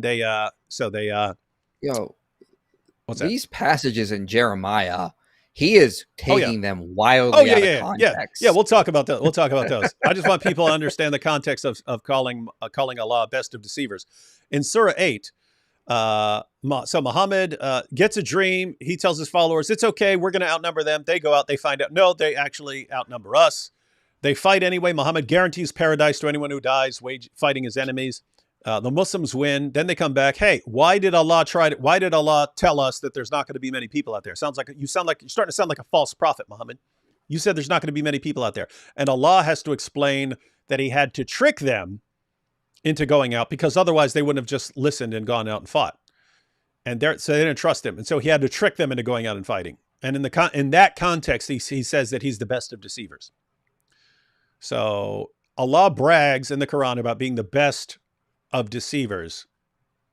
The Bible calls Satan the father of lies. Now, what do you think about these passages in Jeremiah? So the Muslim Cowboy responds. So the Muslim Cowboy gets embarrassed right here because the Quran Mm-hmm. brags about Allah being the best of deceivers. And then Muslim Cowboy's response is, but the Bible says that Yahweh is a deceiver too. So, you don't know your own Bible. Yeehaw. What do you think about that? Oh my God. Well, Jeremiah 27, it literally says in the prior verse, and you, Pashur, and all who dwell in your house shall go into captivity. To Babylon you shall go, and there you shall die, and there you shall be buried, you and your friends to whom you have prophesied falsely. O Lord, you have deceived me, and I was deceived. What? Like it's clearly telling us that this is coming from some other guy. And in Jeremiah 4, he's being ironic, it seems like. It's not God talking. This is Jeremiah talking. Then I said, Lord God, you have utterly deceived this people in Jerusalem, saying, it shall be well with you, whereas the sword has reached their very life. So God is not talking in this. This is Jeremiah talking to God and kind of being a little ironic here. It's not directly deceiving because Jeremiah is literally prophesying disaster coming upon the people in the future. So he's not deceiving. He's literally giving them a clear warning. Yeah, I interpret Jeremiah in Jeremiah 4:10. And guys, just so you know, Muslim Cowboy, my goodness, read the book of Jeremiah. Read the book of Jeremiah. So yeah, you have two ways of interpreting Jeremiah 4:10 that make sense at all in light of the rest of the book. And the way the Muslim Cowboy is interpreting it is not one of those ways. Interpreting this as Jeremiah actually saying, our God's a deceiver, and that's the message of Jeremiah, would not make sense at all in the context of the book of Jeremiah. So you can interpret him as being ironic here, or you can interpret him as at the beginning of Jeremiah, he's sort of with the rest of the population. So Muslim Cowboy, you obviously have no clue what you're talking about, just like in Islam, you have no clue what you're talking about when you talk about the Bible. But the main thrust of the book of Jeremiah is God has revealed that he's going to punish the people of Judah by sending the Babylonians. And you had false prophets who said, no, God's never going to punish us. God is always going to protect us no matter what we do. It doesn't matter what we do. God has promised us peace no matter what. He's just going to forgive us no matter what we do. We can sin all we want. We can worship pagan gods. We can do all this stuff. God's never going to punish us. He has guaranteed us perpetual peace. And God sends Jeremiah, no, that's not what I said in the law. What I said in the law was, if you do the same things the pagans do, I will treat you the same way I treated the pagans, and I will drive you out of the land. That's what I said in the Torah. And so Jeremiah 4:10 here, you can either interpret him as being ironic, or you can say that in the beginning, Jeremiah thought that God was going to protect them as well. Because look at what Jeremiah has said. I said, Lord God, surely you have deceived the people, saying you will have peace. Is that what God told them? No, Nope. God told them, if you rebel, I'll punish you the same way I punish pagans. And so you can read this as Jeremiah thinking the same thing other people thought. In other words, they just developed this idea that God's going to protect us no matter what. The entire rest of the book of Jeremiah is God saying, I never said you're going to have peace. That's not true. And then Jeremiah going around saying, guys, this is not what God told you. He said he was going to punish you. And so these Babylonians who are coming, you need to deal with the fact that they're going to come and defeat you. Surrender to them, because that's what God wants. And other people, no, don't surrender to them, because God will grant us victory. So is this Jeremiah? Is the takeaway of the book of Jeremiah, God is a deceiver who tricks people? No, it's people don't understand what God is saying, and people think they have some privileged status where God's always going to protect them no matter what they do. And it's not like that. No, he didn't make this promise to you. No, he's not he's not deceiving you. He didn't tell you you're going to have peace no matter what. And so there's no way to read the book of Jeremiah as, yep, our God's a cosmic trickster like Allah. You can read that. You do read the Quran like that, because that is what Allah does in the Quran. So nice try, Muslim Cowboy. But my goodness, I mean, think about this. Hey, your God's the best of deceivers. What? No, show me that. Okay, it's right there. Well, your Bible. What is this, man? This is Dawah. Yeah, it's the same crap. They always take these verses out of context because they don't understand them. I mean, I'm like, wow. And we're all supposed to just mindlessly go along with them the way they go along with Muhammad. Makes perfect sense. Makes perfect sense. All right, let's go to some super chats here. In Belgium, it's the westernized Muslims who defend Islam the loudest, while their own mosque-going family hate them for becoming secular. Sounds about right. Yeah. Apostasy in Turkey is also through the roof. Yeah, it's across the Muslim world. It's estimated around 8 to 10% of Yeah, people who are. when I was getting my master's degree here in Tucson, Arizona, we had a foreign exchange student from Turkey, from Istanbul. I had some conversations with him. He's like, "Yeah, I'm an atheist, and most of my friends in Istanbul are atheists. Like, it's just a common thing over there." So yeah, it's happening. Yeah, it's estimated at 8 to 10% across the Muslim world of people who are still in Muslim countries and are counted as Muslims. Between 8 to 10% of them are actually closet atheists. Hmm. And so that number is growing, and that's one of the reasons Muslims are panicking. So what you're saying is Muhammad had all of his kids while Jibreel was around, but then became a weakling. Good thing Maury wasn't around back then. Yeah, Maury would have found some problems with the narrative. IP, you read all these books? Mashallah, Allah, see. Yeah, yeah. I read this one, this one, this one, this one, this one, this one. Yeah, I mean, like, yeah.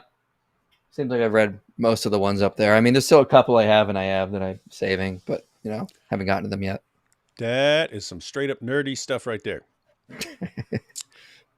How would a misuse of absence of evidence isn't evidence of absence look like? My friend said that after I said there is no evidence for the Injil. My friend said that after I said there is no evidence for the Injil. What do you mean by Injil? You mean like the Islamic version of the Injil, some book that Jesus had? Oh, okay. Yeah, I see what you're saying. So I think the claim is the Quran in the 7th century is affirming the Injil and saying that Christians are still reading the Injil and that Christians have to judge by the Injil, that Christians have no other ground to stand upon unless we stand upon the Injil. All the Quran ever does is affirm the inspiration and the preservation and the authority of the Injil. So it sounds like our friend here brings this up to a Muslim, and the Muslim says, no, the Injil is a book given to Jesus that Christians don't have anymore. And so he would have responded, we don't have a book. There's never been a book like that. There's never been a book that was revealed to Jesus and that Jesus handed to his followers. Jesus didn't bring a book. And it sounds like his Muslim friend responded with, but absence of evidence isn't evidence of absence. So just because there's no evidence that there's a book given to Jesus doesn't mean that Jesus didn't have a book. Now, Okay, but they also need to provide evidence for it. That you just can't make that claim and then assume it's true. Like evidence of absence isn't absence of evidence isn't evidence of the absence. But still, that's usually said by atheists in response to Christians after we've offered evidence. Mm-hmm. So, like, if you actually think there was this book, you actually need to actually show evidence for it. I mean, I could claim all day that Jesus was a secret druid or a secret Hindu, but you need actual evidence for it. You just can't make those claims. Mm-hmm. Yeah. So I could say, hey, Muhammad was an alien. And you say, what? Prove me evidence. And I say, what? Just because I don't have any evidence doesn't mean it's not true, and so on. Right. Yeah, guys, you have to be careful with this principle because it's going to be useful depending on how much you would expect to have the evidence if the claim are true. In other words, so I just give an example here. If I say there's no fully grown elephant in this room, well, the elephant in the room means something else. So let's say there's no fully grown rhinoceros in this room. Say, why? I say, well, I see no evidence of a fully grown rhinoceros in this room. Compare that with there's no insect in this room. You say, why? Well, I look around, I don't see any insect in this room, therefore I conclude that. Right?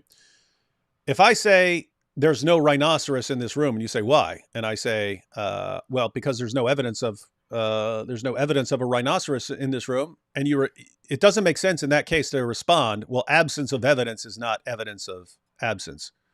No, in this case, absence of evidence is evidence of absence because I have very, very, very, very, very good reason to think that if there were a fully grown rhinoceros in this room, I would have evidence of it. And I don't. And therefore, that's a good reason to think there's not a fully grown rhinoceros. Compare that with an insect. If I said, I don't see an insect, therefore there is no insect, you say, well, absence of evidence isn't evidence of absence. Well, the reasoning there is just because you don't see any evidence doesn't mean that it's not there, because you wouldn't have a tremendously good reason to think that if an insect were hiding somewhere that you would have evidence of it, right? You'd have to really, really search the room in order to know that. So the use of the principle depends on what kind of evidence you would expect if the claim were true. There are some situations where you say something that happened thousands of years ago, what evidence would you expect? And so you can't rule things out based on absence of evidence. So in the case of Muslims saying that there's this Injil, would we expect evidence of a book given to Jesus if this thing existed? How much would we expect to be aware of that? Depending on on what level of confidence we would have in expecting there to be evidence for this book, that's how much you can apply the principle, right? So keep in mind what the Muslim claim is. Christians still had the Injil in 7th century Arabia in the time of Muhammad, around Muhammad. He's ordering Christians to obey their book. So think about this. Think about what the claim actually is. One, a book is given to Jesus by God. Jesus delivers this book to his followers. Christians have the Injil, the Islamic book given to Jesus. They have this in the 1st century. They have it in the 2nd century. They reliably preserve it until the 3rd century, the 4th century, the 5th century, the 6th century, and all the way into the 7th century, and all the way down to Arabia. Christians have this book, this Islamic book, given to Jesus. So Christians preserve a book for 7 centuries reliably, and it spreads at least across the Middle East all the way down into Arabia. They still have this book. If there was a book given to Jesus that lasted centuries and spread across the world all the way down into Arabia, would we expect there to be at least a mention of it somewhere? I'd expect there to be some evidence of it other than just Allah saying it. It's utter nonsense. In other words, I think that would be closer to is there a rhinoceros in this room? Well, I think I would be aware. I think I would know it if there were a rhinoceros in this room. Therefore, me not seeing a rhinoceros is good evidence that there isn't a rhinoceros in this room. The absence of evidence is evidence of absence.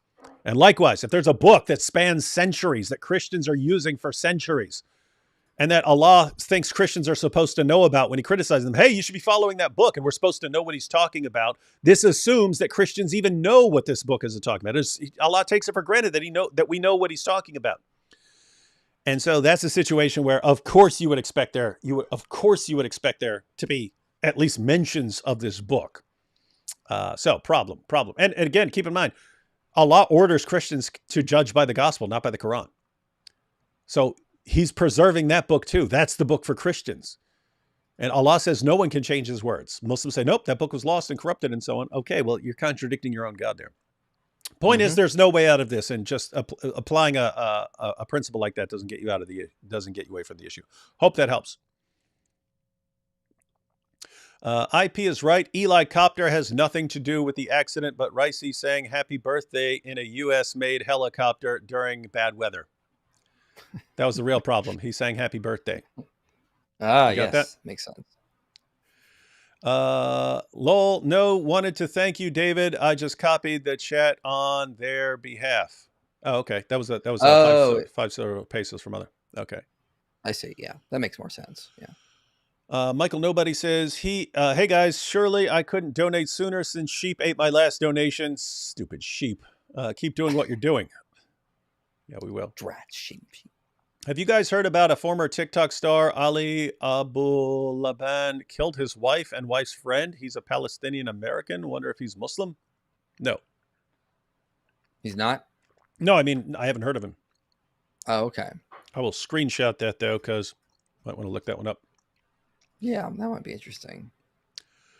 Let's see. I once said, Alhamdulillah, what's it like in New York City, but you didn't get the joke. Sing it into the tune of Hey There, Delilah. Perhaps you know not the song. No, I don't know the song. Hey There, Delilah. You know that song? Hey There, Delilah. What's it like in New York? Alhamdulillah. What's it like there in New York City? Well, sing along with IP Day, ladies and gentlemen. Sheikh Mike Wingjalinge, peace be upon me, says, maybe it's a typo and Muhammad was 9 and Aisha 54. Yeah. You could. And that's the sort of thing you can invent with the people who respond to the claim. They just, oh, well, no, this is the rule, and this is why it's a different date. And it's all just made up stuff. Do action figures count as dolls? Blow-ups too. Yes, those would all count as images.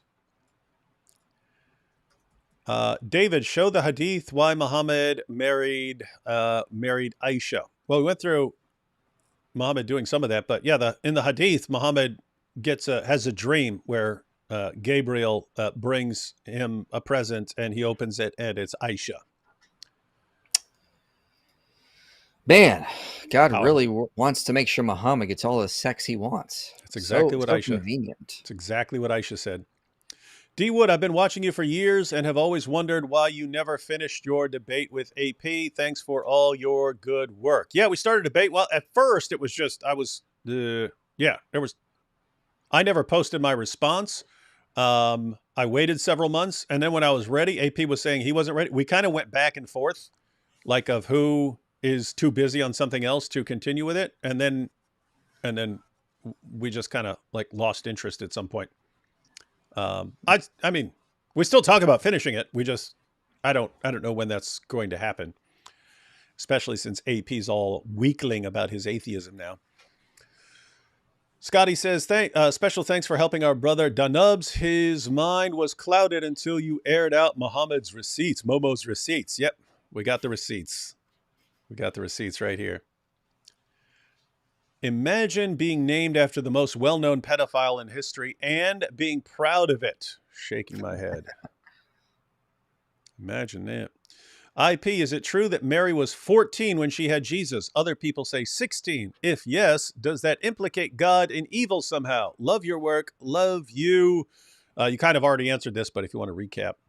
Yeah, there's no evidence of that. It comes from a second century source, the Proto-Evangelium of James, which says she was 12, but she was also supposed to be a perpetual virgin. So there was no sex supposed to be ever involved. However, again, that's a late unreliable source. Earliest estimates from Michael Satlow and Abraham Trooper would put her age more likely at around 18, basically, when she would have been betrothed to Joseph, and then she would have conceived Jesus.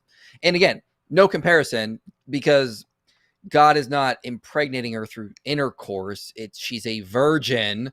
It's not at all comparable to what Muhammad did to poor Aisha. And again, even if she was younger, God is omniscient and knows the perfect girl who could pick, who could bear the child without any complications. Muhammad just is taking advantage of Aisha for sex. It's nowhere near comparable. And when Muslims bring it up, it shows they clearly haven't thought about this for the reasons I just gave.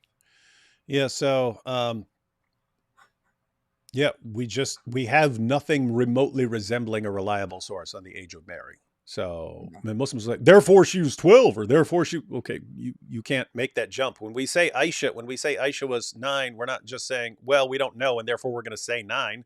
We're saying you have literally hundreds of sources saying that she was 9. And so we have an issue there. And it's just insane to say, well, we don't have a reliable source on the age of Mary, therefore we'll say she was 12. It doesn't make any sense. That's stupid. And so the only time you have like an age for Mary is in later sources when they're responding to objections. Why do you guys believe that Mary was a perpetual virgin? How can you believe that? Why wouldn't her husband have had sex with her right after she had Jesus? Why would she have remained a virgin? So eventually people came up, which totally made up. And even the Catholic Encyclopedia says this is on the level of fables. They came up with a story. Joseph was really, really old and wasn't interested in sex. And he basically marries her to take care of her like a daughter. And therefore there was no sex ever.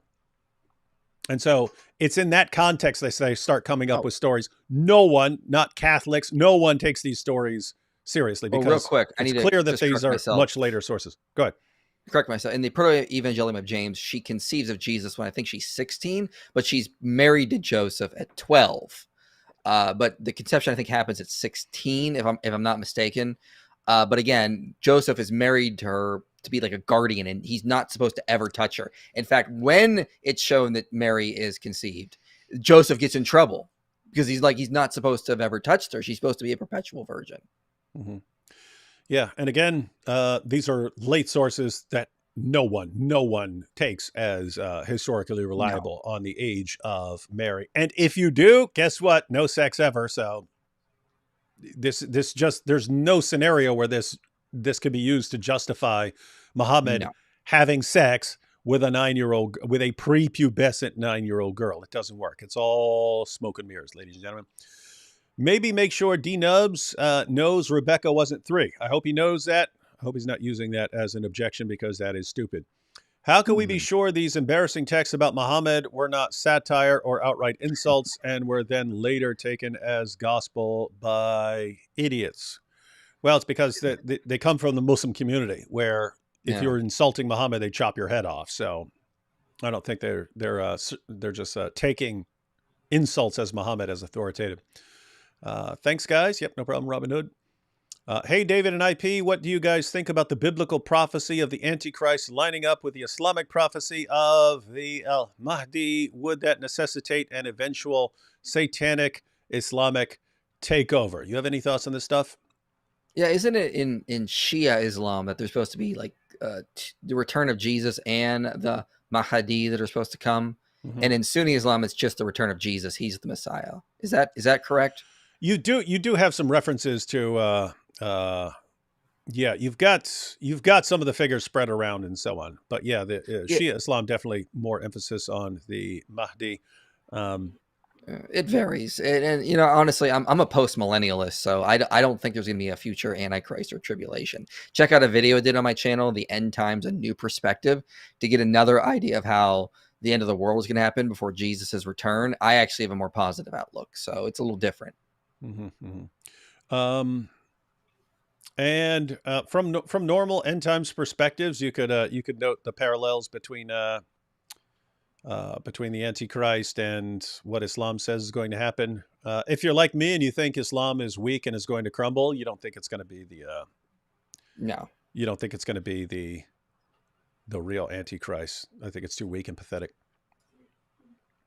Honest literally means drapist in Hebrew without D. Yeah, that's funny. Me and AP found out the other day, because I always thought this was just from ancient Hebrew or something like that. With when Muslims say Allahu Akbar, that Akbar in the Bible is a mouse. And so, do people actually hear Allah is a mouse and so on? And so we pointed that out, and we asked Israelis who speak Hebrew if they still say that, and they said yes, absolutely. When Muslims say Allahu Akbar, they're hearing Allah is a mouse. Pretty funny. that's awesome. And so you have, yeah, Pakistan, top notch in Google searches. Yeah, donkeys. Yeah, child, Mm. animals, dogs, stepmom, cat, snake, pig. Yeah, pretty creepy. We have Muhammad Kebab. How merciful Muhammad was. He didn't want any of his wives feeling left out in the night. He is truly the best of all men. That is how someone would respond defending Muhammad. Mm. How would you refute against Muslims stating Islamic heaven is better than the Christian idea of heaven? Oh, I can do this. Okay, actually, C.S. Lewis says the Islamic heaven would be more like hell. And read his book, The Great Divorce. In the gray town, which is hell, you can think anything you want into existence and you get it, and everyone is miserable. They're absolutely miserable because real heaven, real joy is not just spoiling yourself endlessly. That slowly disintegrates, destroys you, makes you more selfish, more thinking of yourself. Real joy is loving others, uh, denying yourself, becoming more humble. I mean, what are the most fulfilling things people talk about in their life on their deathbed? Their love for their kids, their love for their spouse, what they did to help other people. Those are things they remember. They don't remember things like, oh, I had a Bugatti and I had a big mansion. Like a lot of people say on the end of, at the end of their lives, those were just not as all they thought it was to be. So Islamic heaven is more like hell. It's not going to fulfill you and make you satisfied. What is heaven is love.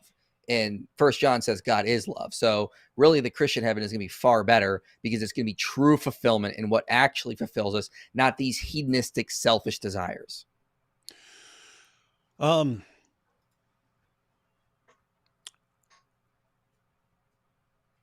yeah, yeah, Yeah. I agree.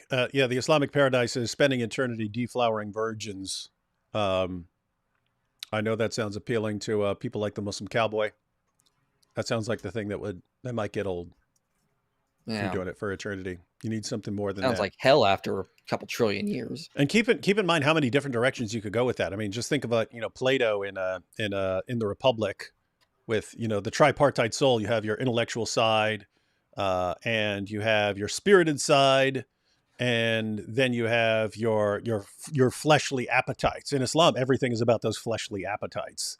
And Plato points out the more you feed that, the bigger the monster becomes until it takes over all the other parts of you. And Islam is just, let the monster take over all the other parts of you and just become this walking ball of desires like Muhammad. Yeah. Well, guess what? It's not gonna work. I got to wrap up here soon, by the way. Yeah, we are. I don't think we have time to go into our videos, so I'm just gonna bust out these last few super chats. You can take if you need to take off. I can go ahead and answer them. But Yeah. Don't you cutting out? A couple minutes here. Yeah. I'll get a Okay. couple more All right. minutes. Yeah. Just anytime you need to go, let me know. Jahannam being a literal valley contradicts the Quran. Well, I mean, stuff can be named after something. So in other words, you can take the name of something and apply it to hell, like Gehenna and so on. Kaaba, black cube of Saturn, black rock connected. Kaaba, black cube of Saturn, black rock connected. I don't know about the black cube of Saturn. I'm not familiar with that. That's I actually did a video on TikTok debunking that. There's no connection there. Okay. You have it here, folks. There is no connection. Nerdy stuff. D Wood, did you just compare IP to Mike Winger? No, it's an entirely different thing.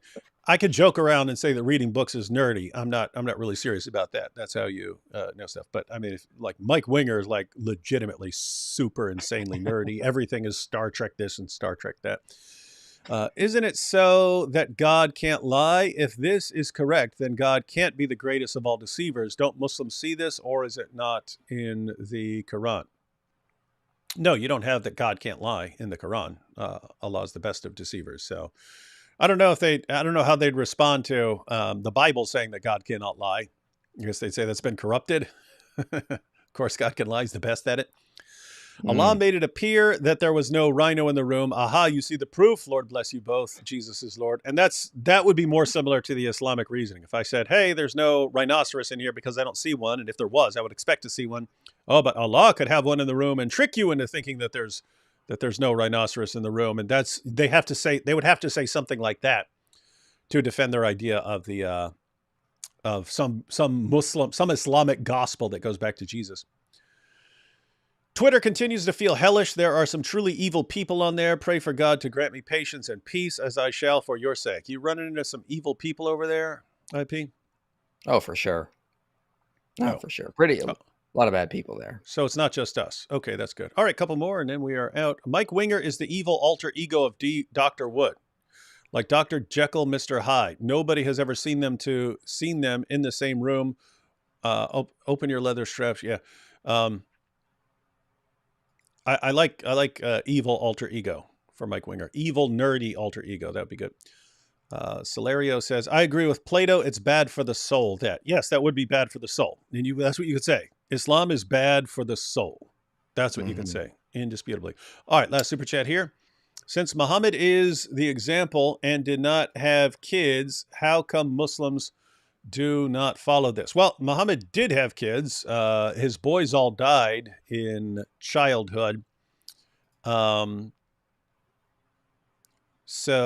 yeah, they're not saying Muhammad is the example in everything that sort of happens to him. So Muhammad's it's hard to take Muhammad as an example for any of this. I mean, Muhammad's example is, I told everyone else they could have 4 wives, but I wanted more, so God gave me more, so I get 9.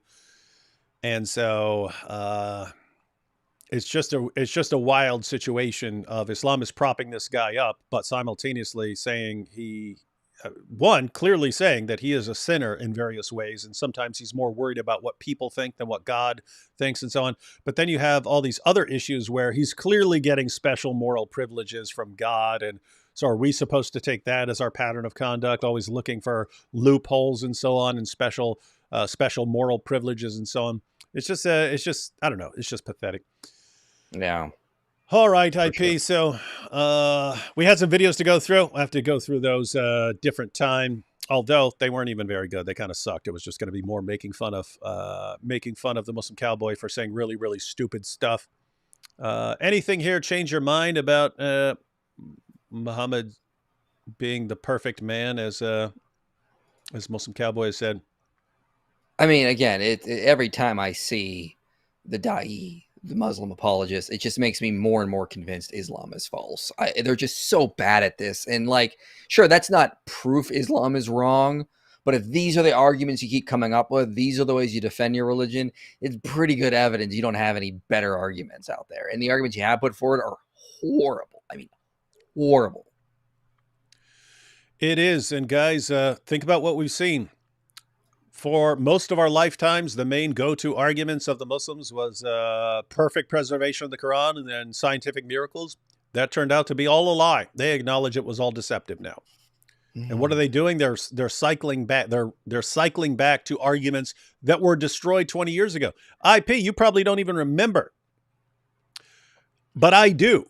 When I was interacting with Muslims, I'm talking like 2003, 2004, 2005. The Muslims back then, the character of Muhammad was one of their main go-to arguments. His character was so amazing and perfect, he had to be a prophet. That's one of the reasons we started focusing on Muhammad's relationship with Aisha and Zainab and all these stories. That's why we started focusing on those things. We started focusing on those as a response. We weren't just trashing Muhammad.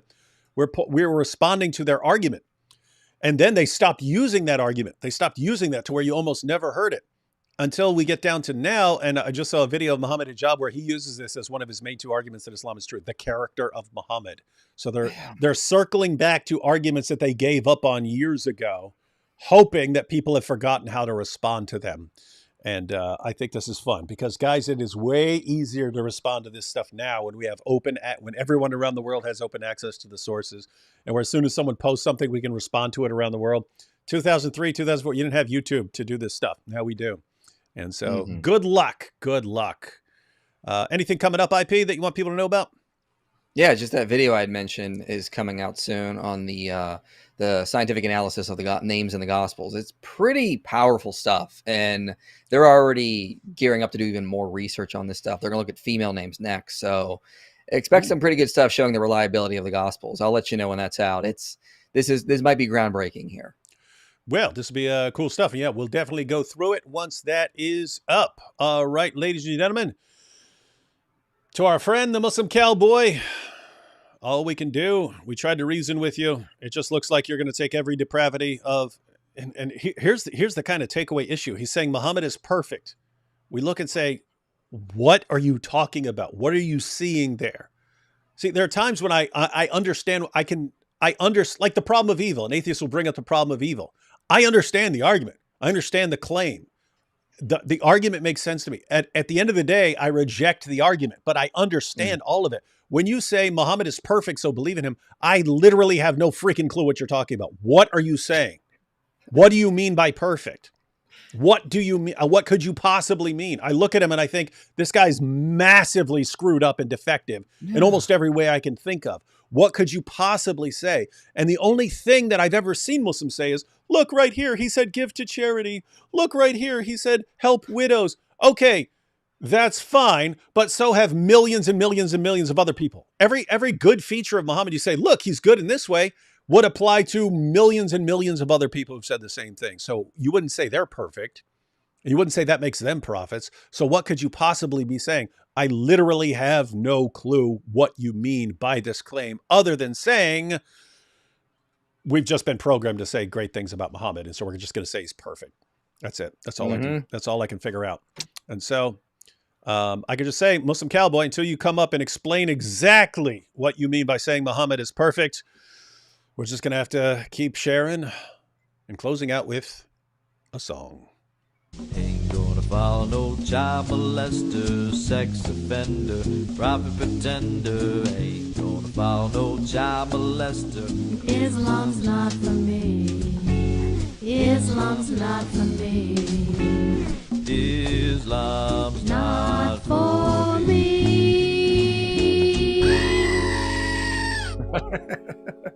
You heard it here, folks.